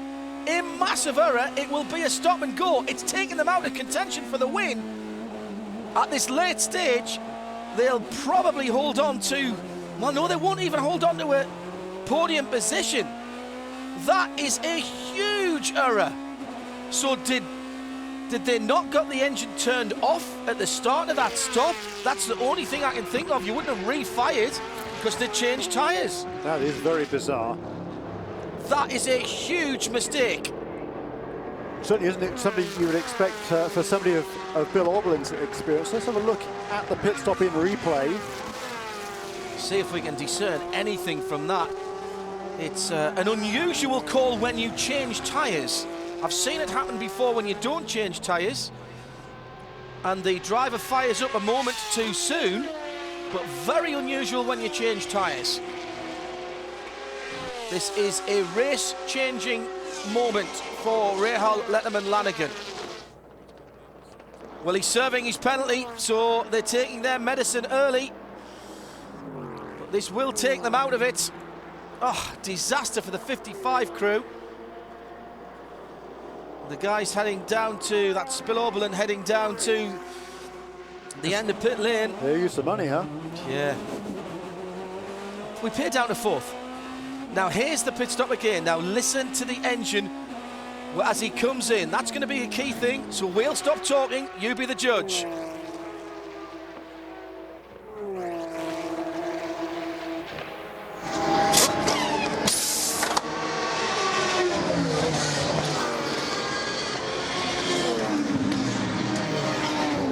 Not sure you can tell from that. It was such a short fill of fuel that everything happened so quickly. They needed so little fuel in that car to make to the end. So difficult to tell. I wonder if, well, I was looking at the onboards, the dashboard rather, as we looked in through the window to see if I could see whether the rev counter was ticking over in front of the driver, but I couldn't see it. So Auberlin drops down to third position. He's got out ahead of Patrick Peely and the 45 Flying Lizards, but he's right on the end of the lead lap now. Yeah, not by very much either, I would think. So from advantage BMW to full attack mode, and I would say now back to Tonio Garcia. Now let me just correct something here. My mistake. We've been given some a little bit of bad information. It's not the engine, it's the air jack. Watch the air jack at the back. Fueling. Air jack goes up and back down again. I think he realised his mistake there, don't you, Jeremy? Yeah, I think that must be the case. And again, a very unusual mistake. You can see there the car went up again there when they were ready to change the wheels on that car. Oh my. Now, if we can see it all the way from this camera. Oh, thanks, guys. Brilliant stuff. Now, watch comes in, slides. Now, the fuel is in. Fuel is still going in, still going in, still going in. He's gone on. Oh, the fuel is still on. Oh, it's barely off the ground, isn't it? Yeah, but he's just twitched. He's just twitched a little bit early. It's like jumping off the blocks as a sprinter, and he knows. And that's why they've come in straight away. They know they've been called for it. Boy, that's harsh, isn't it? I mean, the car was it was in the air a split second. Touched the car. Yeah, well, that's the thing. You touch the car. That is the key point here. I remember a Paynos at Canadian Tire Motorsport Park Motors, as it was then, lost the race because someone reached in and took some debris out of the front of the car on their final pit stop whilst their fuel was going in. And you could argue that he didn't actually touch the car, he only touched the debris, but it was cold. And you know, that on the smallest of things do race victories come and go. Particularly when it's as competitive as it is here in the American Le Mans Series in GT. I think he's dropped off the lead lap actually, because if you look ahead of the BMW number 55, up the road, the tail lights look very Ferrari-like to me going into turn 6. And I think that's Vilander, who is already on lap number 340. Bill Auberlin is behind on lap number 339. So he's now, well, Wielander owes us a stop, I think. So Oberlin potentially back to second. But Garcia now, it's like election night, isn't it? You know, as the opinion polls come in, the swingometer goes from one side to the other. I just wonder whether Wielander in the 01 car can make it to the end. Steve Bunkall and Robin Hill have been crunching the numbers for the last couple of hours for Tony Wielander and Extreme Speed Motorsports. On that last pit stop, I asked them, are you guys good? And they said, we're rolling the dice, but we like our way. We didn't come here to finish second. We came here to win this thing. And he told me, think we're good to the end. Oh. Well, the Ferrari has very, very good fuel mileage. But we have seen in the past Ferrari stutter in the last mile and a half. And there is some incredulity from our colleagues in the network booth. I think I just heard Brian Till say, no way, in his inimitable way. I've got to say, Jeremy's crunching the numbers now to see when they were last in. Well, it would certainly be the longest, I think, stint they've had in the race if they're able to get to the end from here. But they're on lap 340 now, so he's done 14 laps since the pit stop. And what do we think they're going to do if the leader does 394? That's what, 35 laps to go for the leader. So another 34. So it's certainly going to be tight. Well, I love the fact they're rolling the dice. Yeah, I tell you, fair play to them. Last race of the season. Nothing on the line for them other than the championship, of course. Other than the race win, of course. It's not as if they're going to give up a championship. Wow. Wow. Try to keep it behind. Don't put up too much of a fight. Now that is very, very good advice, because this is Bill Oberlin coming round to unlap himself from the lead car. You know, I'm not sure they need to take this gamble, quite frankly, because they're only going to need a splash of fuel. It'll take hardly any time at all. I would say you're better off going flat out and just making that stop, get it over with, and get out there, and you're still going to be out front. Well, how far is Garcia behind them? That's the question. He hasn't yet come across the line. Wielander has. He's a long way back. He's a minute back, isn't he? He could possibly get in and out. I think so. Bill Oberlin on the flash button there. Will go down the inside into turn number 6. Now, will he have a look down the inside of turn number 7? That's where the Corvettes were making the moves earlier, in the hands of Ollie Gavin. Now let's see who's got the ponies. The Corvette didn't quite, rather did have the speed earlier on ahead of the BMW, but the Ferrari was staying with the Corvette.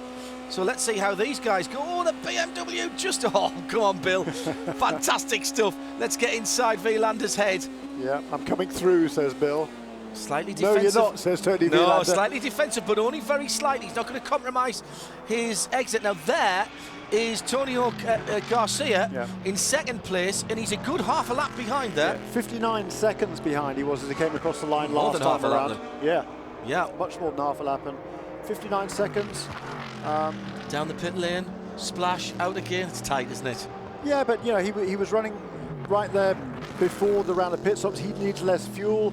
Assuming they don't have a bobble of any sort on that pit stop, it's a clean pit stop. He should get out comfortably in front. What he can't afford to do now is cut his pace back and then figure out they actually do need to make a pit stop at the end of the race. Yeah, well, you could come down to where they are in relation to the overall race leader when the checkered flag flies. Now that's Lee Keane, and he's ahead of Kuba Giamazziak. Now that's a change from when they came out of the pits. It was the red car, if you remember, that was leading. So that's been a change out there in the darkness, but Giamazziak, the Super Cup specialist, is closing in on Lee Keane, who knows his way around these cars as well. And now we get interruption from the 055 of Marino Franchitti. He's chasing down a potential podium position with Matthias Besch in the 46 TDS by Thierry European Le Mans Series entered car. So he doesn't want to be hanging about. Here comes the 56 as well, the BMW wanting to get in on the act, and that's Dirk Müller behind the wheel of that. He's in 5th position in GT, as into the pit lane for final stop, I would say, Jeremy.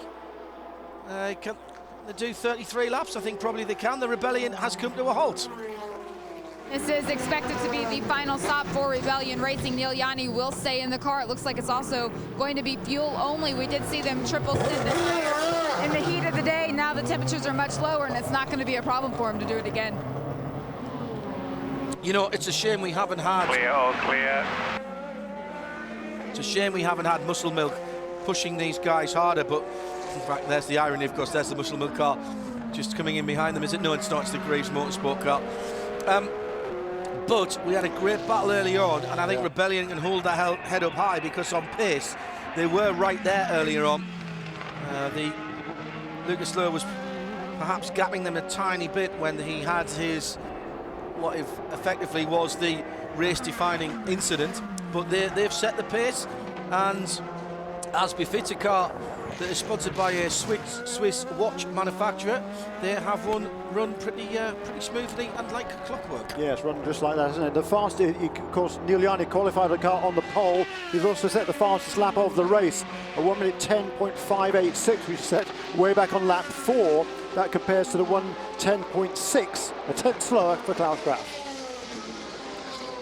Remember earlier today, Christophe Bouchot said it was time to take the gloves off. They ran conservatively early on. Now they're trying to run as fast as they can. The 95 car is in the pits. Diaz is in there. They're going to do a full fuel change as well as tire change. No driver change.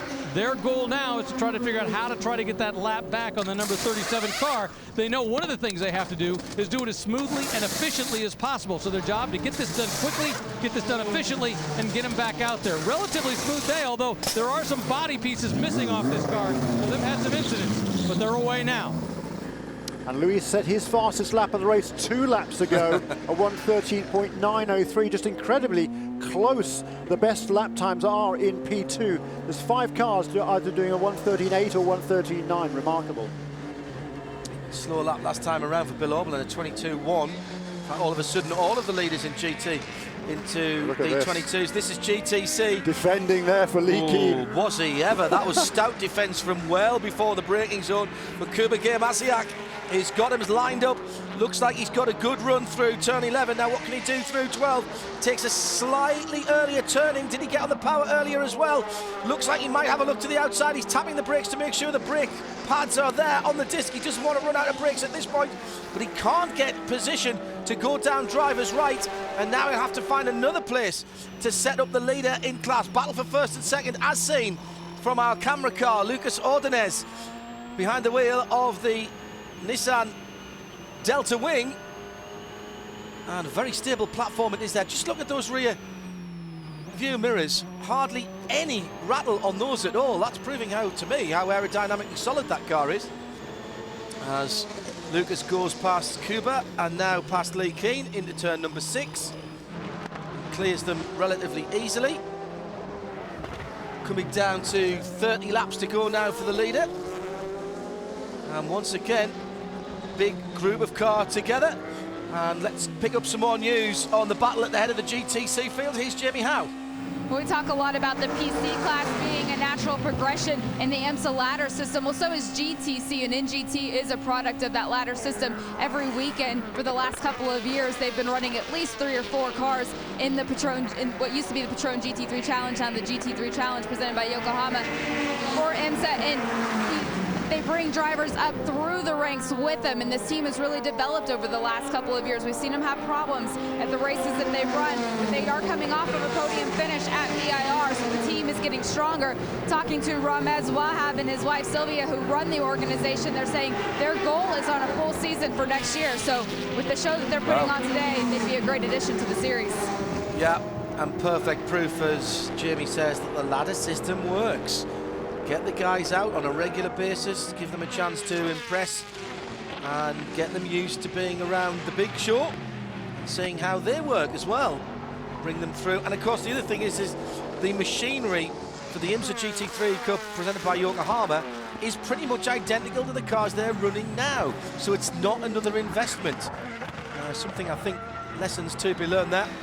As into the pit lane comes the second place car, the 37 of Martin Plowman, and following him in there is Marino Franchitti for his last stop. Both of these cars will be able to go to the end from here. Kelly Stavist is with Conquest Endurance. And we expect it to be a fuel-only stop. It should be the last bit of fuel they need, although they do have 2 tires here ready to go for the left side. We saw them change left side only last time through, although they had a puncture. Looks like it could indeed be fuel-only here at the 37, Rick.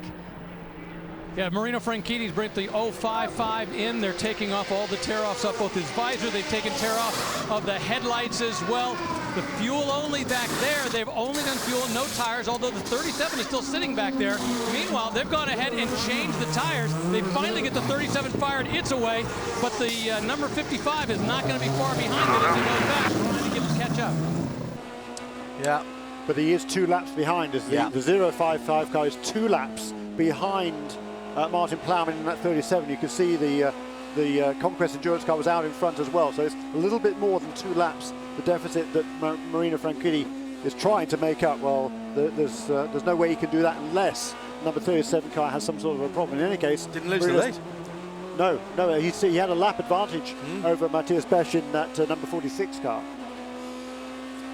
Yep, and didn't lose the lead at all. No, and Luis Diaz was in a little while ago. He got a lap on Luis as well. So I think the number 46 car will be due another stop pretty soon. Yes, so we can expect that into the pits within a few laps, and that will move Luis Diaz back. He's in right now, in actual fact. Do you know? Sorry, go on, Jeremy. And Luis Diaz now will move back into 2nd place in the class, but still a lap behind Martin Plowman. Do you know? I love sports car fans. People all over the world tuned in at this moment in whichever way they can via television or the internet, and it's quite early in the morning in parts of Europe now, and the amount of tweets we're getting in about this Ferrari. At Carlson's Raiders, John Maltese says, I think if that Ferrari makes it on fuel, we've really discovered a car that can run on hopes and dreams alone. I think he's right. It's going to be very, very close indeed. I can't imagine that they can do that, but they are keeping their pace up. They'll under another 140 at 121, excuse me. 120.2 for Garcia, 121.9 for Oberlin. Bill Oberlin. Reserve. That's just so we don't get a bobble at the end. Everything is fine. Everything is fine. Thank you. That was interesting. Just went to. He's turned the reserve on early so that they don't get a bobble at the end. Let's go down to Jamie Howe, who can explain what that means. Jamie?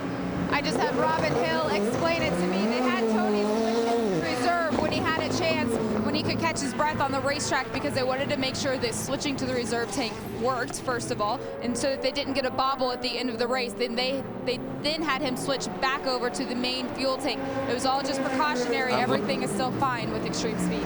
And meanwhile in NGT, a change in the lead as the 22 went off course in 10A and B, and through has gone the 30 car, and that now is the distance. Look, there's 4 Porsches there. The 2 GTC cars, if you can pick them out, are still first and second, but they are reversed. The 2 Lizards not in that fight. It's the white car number 22 now in second position behind the more dark red car. And I'm not so sure both of them might not have gone off down there in 10A, because they certainly, you can see the 30 car going past, and it didn't seem to have quite the sort of momentum it would normally have. Let's have a look. Well, he's defending, and he just doesn't stop. He defended so much that he didn't actually hit his braking point. He's lucky there to have got away without damage, and there goes the 30 alongside him, took the opportunity, just does not get that car stopped, Jeremy, and I'm afraid that is a mistake. That unless there's a problem with the car, Lee Keane has made a mistake there, and thank you very much, says Kuba Gear-Maziak, and he takes the 30 car, the NGT car, through into the lead. Well, piled upon drama here in the GT classes. It is. You don't know where to look. The 2 Lizards are running together on the circuit. Patrick Pilet still in with an outside chance of a podium here. He's trying to get back on terms with Bill Oberlin in the 45 and the 55 BMW, the 44 Marco Holzer down in 8th position in class. I'll tell you what, Antonio Garcia is flying. He's turning some very quick laps, low 20s for Antonio Garcia. Last time around for Tony Vilander, it was a 21.5, so Garcia's charging hard in that number 3 Corvette. And on board this car, the 55, Bill Oberlin, a 21.2 last time around. Vilander is not hanging about, though. He's not saving fuel. But I tell you what, well, he's saving fuel. Sorry. Do you think? Yeah, yes. He's saving fuel. He's trying to be careful. He's trying to conserve as much fuel as he can. He's not flat out, that's for sure. Okay. Whereas Antonio Garcia is flat out. He's got the gap down. It was about, what, 8 or 10 laps ago, the gap was 59 seconds. It's now 48. So he's closed 10 seconds of a gap in probably less than 10 laps. And the problem with that is, of course, they've now given up any chance of getting in along pit lane for a splash. They had to do that when they had the minute or so in hand. I do think it was very clever, though, of the ESM team to get him to go on to reserve and back again, just to make sure that the circuit was primed, everything was working, because they know they are going to be super close. I wonder if they've actually ran the car out of fuel before and know how far it goes. Some teams do that deliberately, of course. The Ferrari? Yeah. Yeah, they did it here 2 years ago. Yes, I know, but I'm talking about whether this team have done it and got the data. Different car as well, yes, of course. DI now. That was the 430, yeah. This is the 458 Italia. And they've done their homework, and Doc Bunkle, he's been around this sport a long time. A great engineer. He'll have done his homework. He knows exactly how much fuel he has on board that car and how much it uses and how much he will need to get to the end of the race.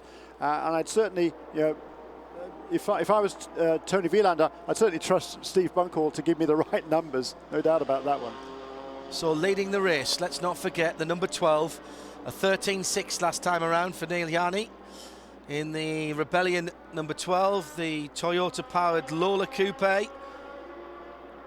Second place, and the battle for P2, whilst it's looking like it's gone their way, is by no means over for Martin Plowman and the 37 Conquest Endurance team. They've done everything they needed to do to put the pressure on level 5, but it is the 95, which is the point-scoring car for, at the moment it's Luis Diaz, but it's Christophe Bouchou and Scott Tucker who are taking the championship. Can't ask anything more of the Conquest guys, though, Jeremy. They did what they need to do, got out in front and won it. They really needed misfortune to rest on the 95 car. Matthias Besch is the best of the P2 European runners, sitting in third position at the moment, but with only 30 seconds between himself and Marino. And Marino took the small matter of 2.5 seconds out of him the last time around. I wouldn't put that beyond doubt either, with Marino Franchitti charging through the darkness and looking for 2 level 5 cars on the podium. Next up is Ryan Dalziel leading the PC category by a couple of laps from Bruno Junqueira, 0.6 from 9. Rudy Hunko still 20.5 seconds behind Junqueira and not really closing in. In GT, well, we've documented this, but let's say it again. Tony Vilander leads, but he's on fumes at the end of the race, we reckon. But what do we know? Antonio Garcia, 48 seconds behind in second place in the number 3. It's the GM Chevy Corvettes trying to keep alive the winning streak of Jan Magnussen, who's his co-pilot there. Bill Oberlin, 53 seconds behind the leader, and at the moment not closing in after that mistake on the pit stop has cost them a chance of the top step of the podium. Certainly he is 20 seconds ahead of Patrick Pilet, who is taking some time out of the BMW in the Porsche number 45, but not enough. In GTC, Kuba Maziak has pulled out 5 seconds on Lee Keane since Lee was in the kitty litter. And Spencer Pumpelly sits in third for the first of 2 very closely matched Racer Group cars, the 66 ahead of Gutierrez Jr. in the 68, and he's only 5.5 seconds further back.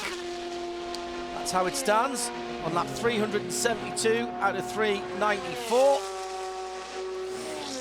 And Jeremy shaking his head again. This is the Ferrari calculation, isn't it? I don't even have to ask you, but it's the Ferrari calculation as we look at that car of Tony Vilander. Very, very close. Very slippery, this. Very slippery. 42 laps they did on the very first stint of the race. They came in the pits right before that first caution period, so it was certainly a representative run on a full tank of fuel. Now, you can certainly add a lap or so because they did the 2 parade laps before the start of the race. But you know, if there's no more cautions here to the end, it's going to be very, very close, because when they came in and made their last pit stop, it was lap 326. It was on the yellow, so they did 2 or 3 laps of yellow before they went back to green, at least, probably. Didn't actually see how many laps that was for them. But the GT leaders are 17 laps behind the overall leader. And at that stage, when we went back to green, it was... how many laps? I think they've lost one more lap. Yeah, probably. So... Jan Magnussen looks vexed and perturbed and worried and anxious and expectant and a whole load of other different emotions all at the same time as he's watching Antonio Garcia. This is the great thing as well, of course, we watch the guys in the pit lane watching their car out there. There's absolutely nothing they can do now to influence what's going on. The drivers that are in will take these cars to the end of the race as Marino Franchitti closes down to 22 seconds now away from a step on the podium for P2 for the 055 car that he shares with his brother Dario and Scott Tucker. That's going to be a battle to the end. And there is the number 30 NGT car leading GTC, Jacob Kuba Gamaziak. And at the moment he's shown, but it was an 11-second lead over Lee Keen. And that was 5 seconds two laps ago. Yeah, it was a slow lap last time for Lee Keen, a 1:31.4 compared to 1:27 for Kuba. So that was some sort of a problem on that lap, traffic related or whatever, for Lee Keen. Cost him another 4 seconds to the class leading car number 30. Matthias Besch is going to have to pick the pace up here. Yes. Franchitti, I think, has got enough laps left to certainly get on terms, and you wouldn't bet against Marino getting by him if he gets him in his sights. 2 laps ago, Marino pulled in 4 seconds on Matthias Besch. Last time around, he pulled in about 1.5 seconds. This time around, it's less than that. It's less than a second, actually, between those two, and 21 seconds, the gap between the car number 46 and the 055. But it's the GTs that we're wondering about. 20 laps to go in the race. For the leader. For the leader. And in fact, it will be 20 laps for the top 6, to be honest, because they're lapping in such consistent terms. We haven't talked about the Nissan Delta Wing for a while. A few people asking about it on Twitter as we go back on board with the hard-charging Bill Oberlin in the 55 Crown Plaza BMW. Lucas Ordonez lapping in the 1:16 flat bracket at the moment. Now, we'll remind you the car is unclassified because it doesn't run to the same rules as any other car in the category. And at the moment, it is 6 laps off the lead, but it has not had the benefit of any pass-arounds because it's unclassified, so it has not had that possible advantage. But if they were being scored at the moment, they would be in 6th position, ahead of the PCs, but behind the leading P2s. But what I would say on the pace of that car is, remember, the PCs may well have had, the P2s rather, may well have had the benefit of some pass-arounds during the 7 full course cautions that we've had, so that might be slightly wrong. So Yanni comes through in a 13.7. The rebellion continues to set very good times indeed.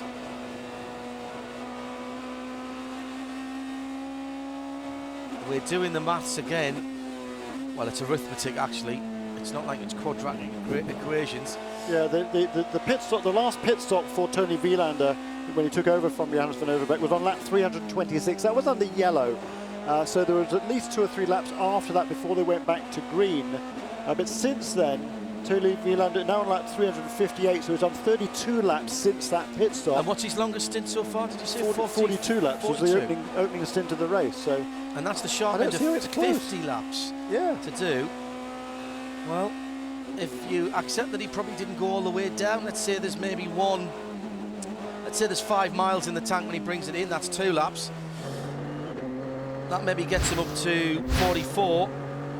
Let's chance another lap on reserve. That's 45. Maybe make up one more lap for the yellows. 46. It's tight, isn't it? It's certainly very tight, no question about that. And I didn't actually make a note of when we were about to green and exactly how many laps they did under yellow before they came in to before they went back to green after making that last scheduled pit stop. Oh, now here's another drama for the 55. That's the BMW of Bill Oberlin, remember, called into the pits after a snafu on the final pit stop, raising the car off the ground, touching the car while it was still being fueled, and now we're hearing there may be a tyre issue. And Bill, we'll give you some softer stuff and you can go for it.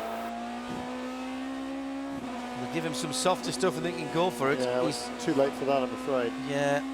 He's already in third place. He's going to need the softer stuff to get third place back, Jeremy, because he's only 20 seconds ahead of Pele in the Flying Lizard.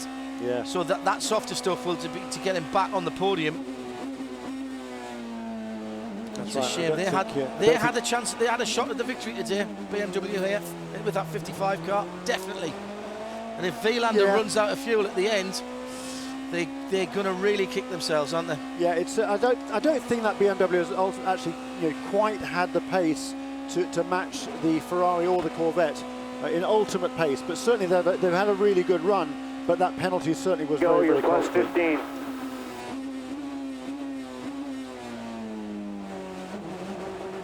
Antonio Garcia then 50 seconds behind Vilander. Yes, he's actually lost some ground late in the last few laps. And just takes a second back that time around. So it's nip and tuck, Jeremy. And it's good. Well, Bill's gone through again. So he feels... Again, they're doing 122. Who is? Well, he'll catch me and I'll be dead by the time he catches me, right? He's talking about Pele. He's talking about Pele behind him there, Jeremy, in the 45 Flying Lizard. And I think he's talking about how tired he's going to be after this long stint. The tyres may well last. As in comes Martin Plowman. This is not, absolutely not on schedule, and we're hearing he's been off the racetrack. Conquest Endurance comes in. Coming down to turn 10 again, he's trailing the brake there already, and he's not going to get it stopped. Wow. And that again is another one of those really, I wonder if he's got another, this is another slow puncture. Just like we saw Warren Hughes, that's very similar to Warren at turn number 1. Look at the lock-up he's got there, Jeremy, it's just not slowing down. Huge lock-up, I mean, he's down the inside, it's pretty cool out there now, so it's certainly a lot less grip than there was earlier on. The 37 in it. Tires only, and they are putting on 4 new ones here on the 37 as they already have enough fuel to go the duration of this race. They had a puncture a couple stops back. They had to take care of it. Looks like that was the case here again. And as we saw last time Martin Plowman brought this car in, he's having trouble getting it refired. It was a slow pit stop last time around. And now he's got it, and he's off. Wow. Jeremy and I, the same thought there. They can't afford that again as he gets back out onto the circuit, and there is Luis Diaz going through. And let's look to the right-hand side as he comes out. Where is Plow? Has he come out the pit lane? I don't think he has. I think he has, but not by very far, not by very much. And what we're looking at here, this is the gap from first to second, so it's not going to be very much when we see where is the... Oh, you are not going to believe this. 37 pinged for speeding. Ill discipline on pit lane. Adrenaline getting the better of them, first from RLL and now for Martin Plowman, excuse me, in the 37 car. And that now means he will give up the lead. He will give up the lead. They had better part of 2 laps not half an hour ago. And he is going to now have to fight to the end. Luis Diaz the championship-winning car and driver combination to stand on the top step of the podium, and here he comes. It will just be a stop and go right now. Come on, Martin, get it slowed down. You can't afford another mistake here. Here's Diaz going through, takes the lead. Oh, what drama, and this is self-inflicted by Conquest and by Martin Plowman. He will be kicking himself. Look at him looking down at the revs. He wants to make sure he's not going to do the same thing again. Don't stop the engine, because it's a problem to get it restarted. Doesn't need to stop the engine, just stop the wheels. Down into first gear and rev it, man, rev it. Go, go, go, mate, go. And he does. Now Matthias Besch is a lap back. That is just remarkable. Jeremy, do people not want to win these races tonight? You know, it's amazing, really, because that team, they've won 2 races this season. Not bad for their first season of sports car racing, but they should have won probably 5 or 6. And the championship was very much in the offing here, I think, for Conquest Endurance. It's really as a result, like Jamie spelled out earlier on, all the penalties they've had have cost them absolutely dearly. And that's another race victory for sure.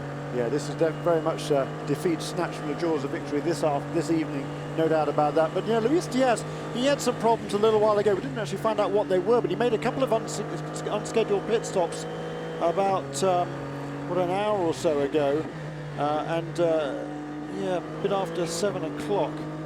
He was in 2 short stints. One was about 15 laps, and the other was about 18 laps. So there's David Heinemeier Hansen there, ruining that extra penalty. Why did we get that? I've just read, why did we get that speeding on pit lane? It's an absolute. Oh, are you kidding me? And, you know, he knows. Costs a minute down pit lane, mate, on the in lap, and even just a stop go, it's costing 20 seconds on the out lap. So, just for a stop go, a minute and 20 seconds is what it costs. And that's a long time, because it's a long pit lane here. It's a fast section of the track as you come down start finish. On board with Luis Diaz now leading the race by something like 28 seconds. And we'll have to see if Plowman's got anything for him. And this, well, I've said this many times before, and anyone who knows my commentary will know that reminded me right there of Jesus Pereira at Le Mans when the car gave up at the Mulsanne corner 15 minutes from the end. The Repsol sponsored Porsche, and he had driven pretty much all through the night because one of his teammates couldn't drive. He put the deal together and it died on him. And he walked away from the car with nary a backward glance and just leaned and put his head in the helmet still on the old pit signalling area at driver's right, and that was David Heinemeier Hansen right there. That was his Pereira moment. That is the win in a big race. Don't let anybody tell you that Petit Le Mans is any less of a race because there's no Audi or Peugeot or Toyota here. That tells you all you need to know about how much this race means to the guys who are out there competing in it. Meanwhile, Neil Yarney at the head of the field continues the imperious run from Rebellion. I'm looking, by the way, at the lap times, and Plowman is 30 seconds exactly behind Diaz. Besch, a further 14 seconds back, is the quickest of the top 3 P2 cars at the moment. All of a sudden, Matthias Besch has found some pace, a 1:15.6 last time around, and that is because Marino Franchitti has done a 15.8, and Besch realises that he cannot be dawdling anymore if he's going to hold on to the 3rd step of the podium. Yeah, 20 seconds now, the gap between those two. It was about the same actually a little while ago, wasn't it? Yeah. So he's matched Marino's pace in the last 5 or 6 laps, doing a fine job. And that is Marino that we're on board with. There's another one of those change down, change back up in the middle of the back straight again. Didn't we see that earlier on from that car? No, it's the wrong audio. Right, okay. Yeah. It's all right, panic not. Yeah. Panic not, dear level 5 follower. And yeah, we've got the audio from a different in-car camera. Marino's family, who I'm sure will be listening. Hello, Carla, and everybody else. Yes, that is a bit off-putting as he turns into turn 1 and heads up the hill. Sounds like the Honda. Thank you, guys. Phew. Yeah, really. You need to wind me up any more than I am at this point, guys. Come on. 385 of 394. Don't tell me you need the Audis and the Toyotas to make a race. We like to see those big factory cars, absolutely. But this has been a cracking event. And everybody, but everybody, has earned their stripes tonight. Antonio Garcia. There's Jan Magnussen. Is his incredible record. Oh, big lock-up from the 22 there. Lee Keane now 18 seconds away from Kuba Maziak at the head of GTC, and that was not a happy 22 WeatherTech car as it went into turn number 1. Garcia 41 seconds now between himself and Vilander. Yeah. Marino Franchitti just turned his fastest lap of the race, the fastest lap in P2, a 1:13.832 as he tries to track down Matthias Besch for that 3rd place in the P2 class. 15.5 seconds between himself and Besch. Besch has upped his pace, you know. I mean, he's doing really well. He's down to 15.6. Plowy, 15.7, is now down to 23 seconds, nearly 24 seconds behind Diaz. So Diaz can't be dozing around either and cruising to the end. Plowman, you can imagine that Plowy is absolutely fired up because it was his mistake, Jeremy, whichever way you look at it. Yeah, and you know, he's kind of driving for his career here because he didn't have you know, he wasn't dead cert he was going to drive this race, so it's only because of the job he'd done through the season they gave him an opportunity to come here and finish off the season with Conquest Endurance. And you know, up until then he'd certainly been holding up his end of the bargain, but you know, it looked like it was a puncture on the way on that back straight that took him off the road. You know, that's not his fault, obviously, but the speeding in the pit lane certainly is, I'm afraid. Would just say as well that Klaus Graf is still circulating in the number 6 car, and 16 of Chris Dyson have got back ahead of it, so they've had another long pit stop. Lost 5 laps to Chris Dyson, who is now in 2nd place in P1, so that has changed round. That would at least, yeah, and they've both moved ahead now, haven't they, of the number 20 Dyson car, so they are still both going to be on the podium, those two. Absolutely. Because the 20 car is already out of the race now. We saw that car retired a while ago, which looked like a turbo failure. So now the 16 car and the number 6, they're a long way back, 50-odd laps behind the overall race leader. It looks like they're still going to finish on the podium in P1. Yeah. Coming down the hill, there is Martin Plowman. What does he do this time? 14-1 for Plowy. 21 seconds now, the gap to Diaz. Time running out, though. There are only 8 laps remaining for the leader. Last time around, it was a 13.6 for Marino Franchitti, so even quicker. The lap after that was a 15.7, so it cost him a little bit of ground, but a gap between... there is the 2nd place in GTC. I thought I saw some smoke coming from the back. I thought it was a big lock-up. Maybe it was worse than that. Maybe it's an engine problem, or has he just gone off with braking problems or grip problems? Should just say, by the way, Bill Oberlin, struggling for grip, has come into the pit lane, and it appears has changed tyres on that 55 BMW, giving up 3rd place to Patrick Pilet in that manoeuvre. No, I think Pilet must have been in perhaps as well, because he's now shown 2 laps behind the race leader, so I fancy maybe both cars have been into the pit lane. Okay. I wasn't paying attention to that, I must admit. Fuel pressure for the 22 of Lee Keane, and Spencer Pumpelly could be 2 TRGs on the podium here, because they're only 10 seconds apart. Pumpelly and Gutierrez Jr., 66 and 68. Yeah. Gutierrez has done a fine job. Yeah, he has. They've got 4 laps of Lee Keane and the rest of the Alex Job Racing WeatherTech Porsche team, but that will get eaten up very quickly indeed. Yeah, Pilet has been in the pit, you're right.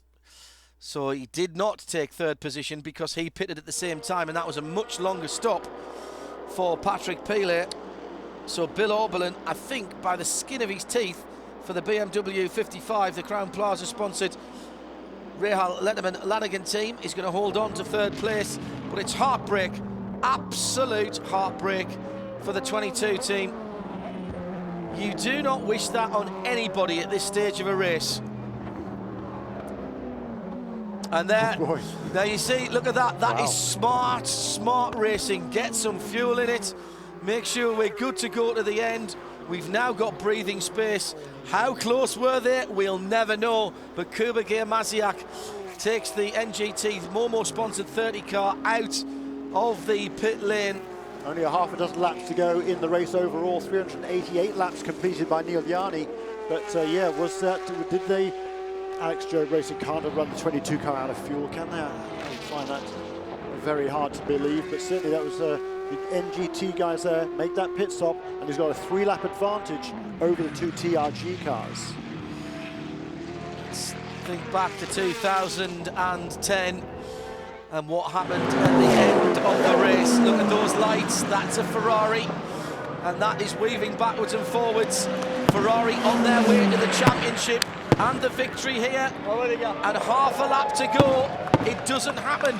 Corvette hadn't won a race all season, and as they cruised by, they take the win, and BMW took the championship. And Jan Magnussen kept his streak alive with that manoeuvre as they go through at the end of the race. And again, fuel problems.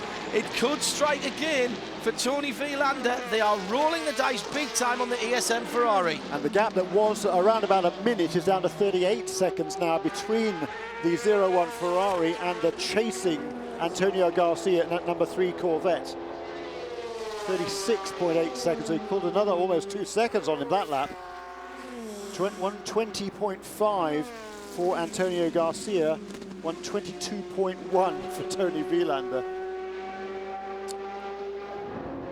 And finally, as I said, the 55 in, the tyres on Bill Oberlin. He'd been complaining down into turn 12 for a little while about lack of rear grip. And from down in the pits, it seems the tyres were very, very warm. They shouldn't really have needed rubber at the last stop, but they did. Back in that P2 class battle, there's 4 cars really pretty much on the lead lap. 15 seconds now between Diaz and Plowman. 95 to the 37, that's first and second in the class. Matthias Besch another 33 seconds behind, and 7 seconds now only the gap from Matthias Besch in car number 46 to the 055 of Marino Franchitti. So that great 4-car battle, 4 cars in P2 within 55 seconds. With there you go, 3 laps to go this time by.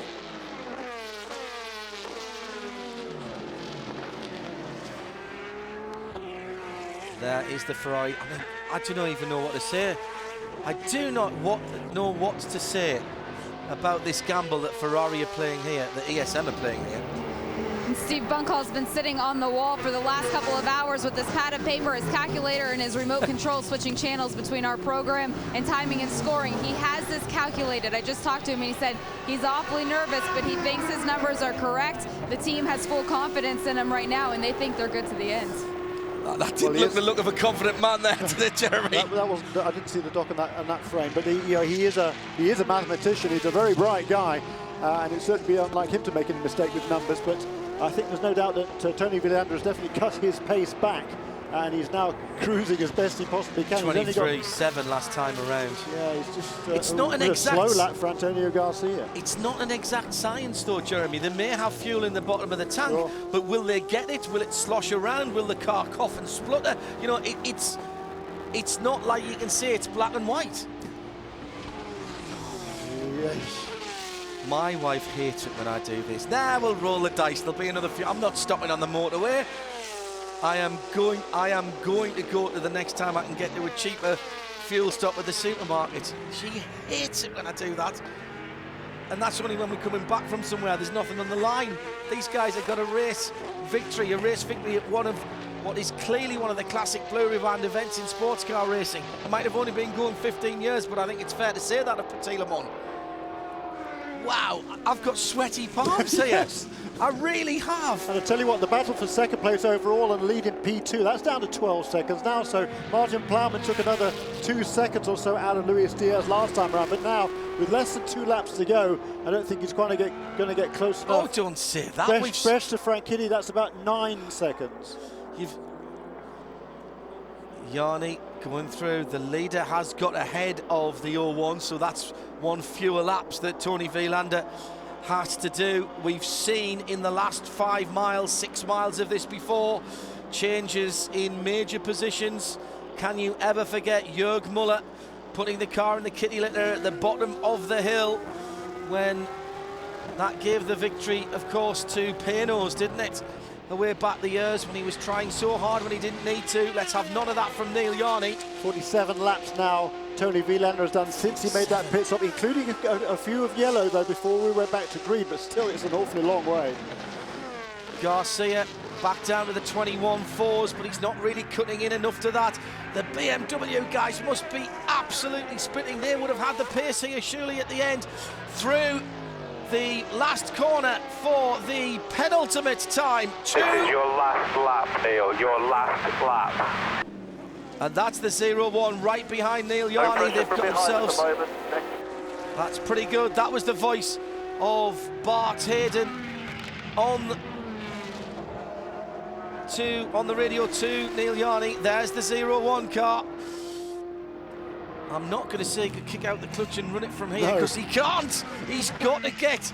So the problem is you slow down so much for turn 10A and B that you can't even course from halfway down the back straight. Is Jan Magnussen's winning streak coming to an end? And what about Rebellion coming to the end of this race? A Herculean effort logistically and physically for the guys who have had zero sleep, bouncing between Brazil, Bahrain, Mount Fuji, and here at Petit Le Mans. They're at China for the last round of the WEC. Next time around, Marino Franchitti's close right up on Matthias Besch for third place on the P2 podium. That will keep an eye on further back around the track. But this moment belongs to Rebellion. Over the top of the hill for the final time, and Neil Yarney gets an overall victory for Rebellion, for Bart Simpson, for Bart Hayden, fantastic, brilliant for job. the guys back at the shop, the guys who are listening in China. And there's the 01, they've stretched it. Unbelievable. Wow. Fantastic stuff. I could not be happier for Rebellion. World Privateer champions, and now they take Petit Le Mans as well. The spirit of Speedy Seba lives on as Yarney, Diaz, DL, Vilander and Guy Maziak are the victors. Hey, if you're like me, you hate when your gas-powered equipment won't start. It turns out the ethanol in street gas was causing deposits and dissolving my fuel lines. But then I tried SEF small engine fuels. For 2 cycles, SEF is pre-mixed with oil, so you just pour it in and you're done. There's no ethanol in SEF, so you get quick starts even after long-term storage. Try SEF. It's the perfect fuel for gas-powered tools. Everything we ever thought up. Everything we fight for. Everything we dream of. Everything we are. The new 911. Porsche Identity. Jim Merrow does not deserve your praise. He's a typical Corvette engineer who happened to take a stock Chevrolet Corvette ZR1 to the Nürburgring and shook the automotive world with a lap of under 7 minutes and 20 seconds. He was only doing his job. Get back to work, Jim. See the full lap at Chevy.com/ZR1.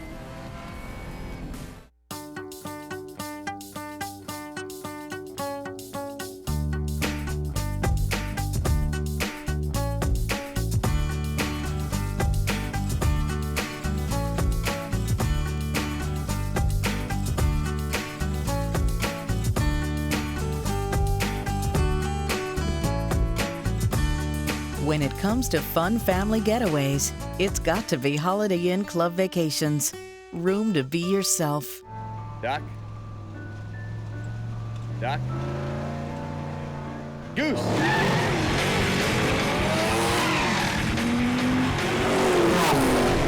Our technology builds some of the best tires in the world. Because when it comes to performance, we don't just play around. Cheater, we said no 360s.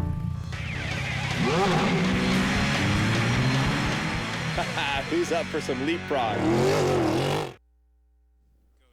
Well, Jeremy Shaw and I have just taken a breath because that was edge of the seat stuff. And I don't know who's got the big magic wand in the ASM pit, but they have waved it with some alacrity there to stretch that fuel run longer than they'd gone anywhere. I'm not even sure they've got round on the slowing down lap, actually. Have they got back to pit lane? There is Rebellion, and what a fabulous victory for them, Jeremy. Certainly was. Very well deserved. They got the pole, they got the fastest laps, they led most of the way. They had a great battle early on with Muscle Milk, but well, after the problems for the number 6 team, these guys were very much completely in control of the race, brought it home, did what they set out to do. They knew it was going to be a tough one, but that was a really, really accomplished victory for the Rebellion team. Look at the scrum down there as they try to get in confirmation of the results. Neil Yarney by 3 laps in the end at the head of the field, but much more than that in P1 because, of course, the 16, the 6 had their problems, over 50 laps behind. The 20 car unfortunately retired. It robbed us of a great battle for the ALMS, and let's remind you that the 70% was completed by both of those cars, so it is Muscle Milk Pickett Racing who take the championship. The Rebellion guys have worked hard just to be here, and the hard work has paid off, Kelly. Nearly here. As Neil Yarney looks on to get his teammates over here to help celebrate this win at Petit Le Mans. Neil, I'm sure you would have liked to go head-to-head a bit more out there. But the feeling of winning Petit Le Mans must still be pretty sweet. Oh yeah, definitely. My teammates did a great job. The whole team did a great job. It was a great fight with the Muscle Milk in the beginning. Unfortunately, he had a problem afterwards. Would have made it a very interesting race. This way, we just had to control it to the end. So we're really happy about this big win. Is this how you hope to cap off the World Endurance Championship you already secured? Yeah, it has been an amazing 2 weeks. Last week in Fuji, we won the Privateer Championship. We become world champions. This weekend we won the famous Petit Le Mans, and we hope next weekend we can finish off the season with a great result in Shanghai. Right, congratulations to all of you. Kudos to Bart Hayden and to Rebellion, who had the foresight to want to come here. Now, in the P1 standings, there is the confirmation of the victory for Klaus Graf and for Lucas Löhr by just 10 points at the end of the year over Chris Dyson and Guy Smith, effectively the full-time drivers for the 6 and 16 car. And Kelly has Klaus Graf. Klaus Graf, you didn't get the victory here at Petit, but you got the championship. How good does this moment feel? Well, this was a roller coaster ride today, I can tell you. I mean, unbelievable job by the Muscle Milk guys. I mean, to get the car back out, and we managed to get to 70%. So we clinched the championship. Unbelievable. I mean, this was a very emotional day, and still hard to get it all in my head. So, well, congratulations. Go celebrate. Thank you. It was the best of times and the worst of times for those guys, but it's come out right in the end. And look at this result, because first and third for level 5 Motorsports, Marino Franchitti taking the position as the Besh car went into the pits on the final lap. And confirming, of course, level 5 Motorsports with Scott Tucker and Christophe Bouchou taking the Drivers' Championship.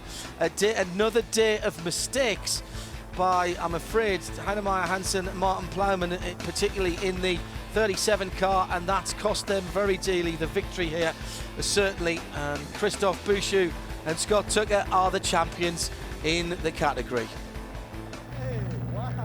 Scott Tucker, we're talking a little bit earlier. I said, you know, all you guys needed to do was get 70% to get the championship. You're overachieving here. Yeah, we worked hard today. We're real fortunate for the outcome here. And, you know, this is a culmination of the whole season working really hard, and we're really proud of what we accomplished. All right, you were sitting there in the pit box watching all the machinations at the very end. Did you really think it was going to come to you like this? No.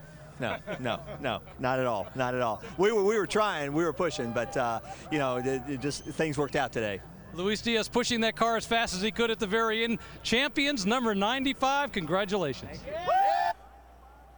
Great team effort for those guys, and remember the second car in third position, and but for a bit of contact and a stop-go, they might have been up there as well. It was a race that was decided by penalties and mistakes actually throughout pretty much all of the classes. In GT, the magic wand was out for Extreme Speed Motorsports. How did Tony Vilander get to the end on that long run at the end? 49 laps he did, including the end lap as well. Plus the in-lap as well, I should say. Corvette Racing second, and BMW, the 55 car, on the podium in third. Jimmy.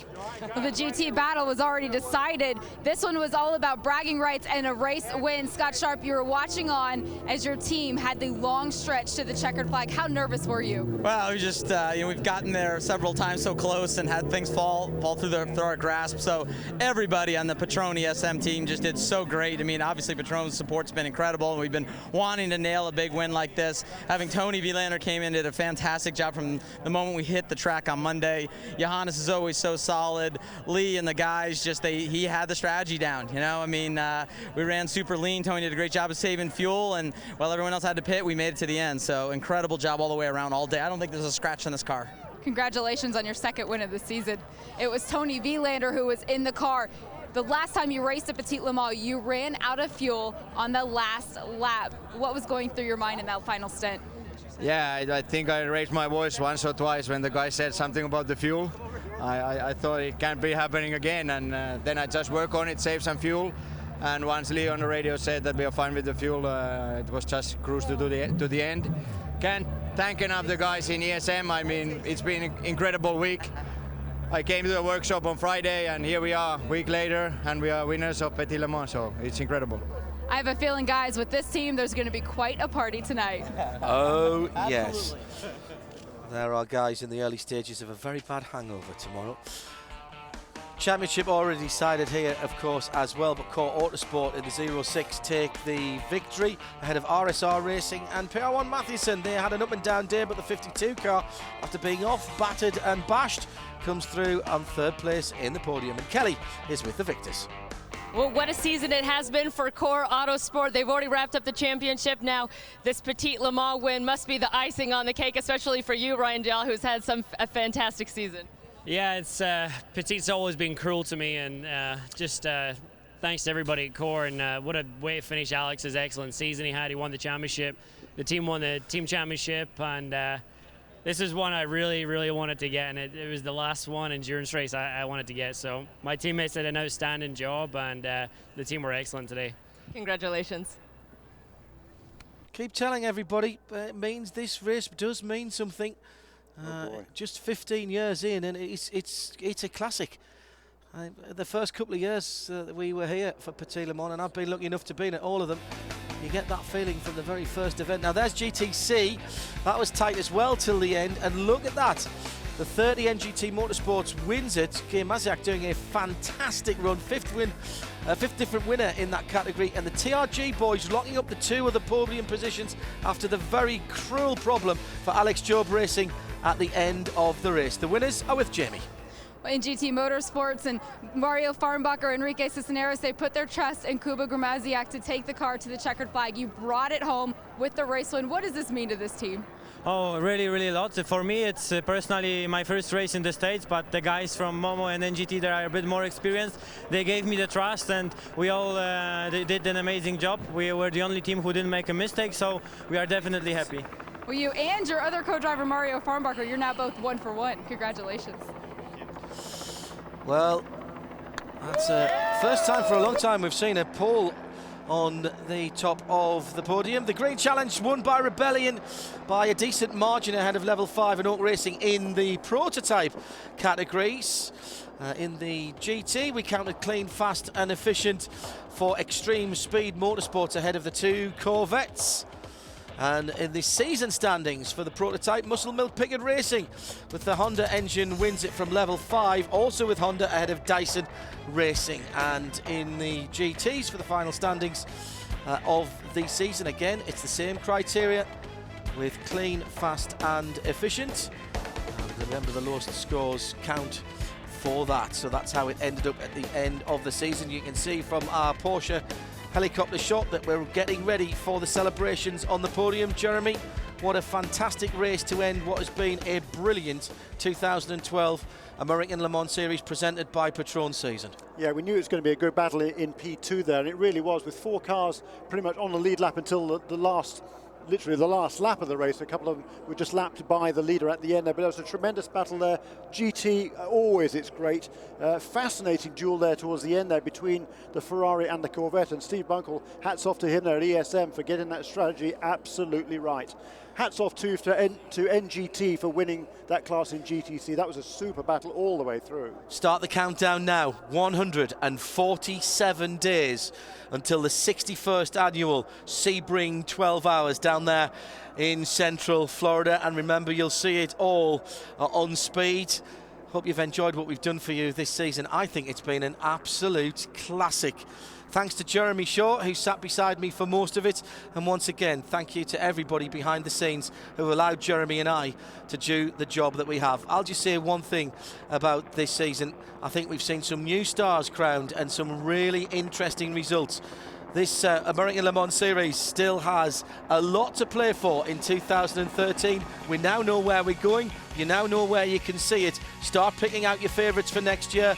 Congratulations to the winners. That was Petit Le Mans 2012. I'm John Hindorf. For everyone who's worked so hard, thanks very much for being here. Enjoy the holidays and see you at Sebring. Bye for now.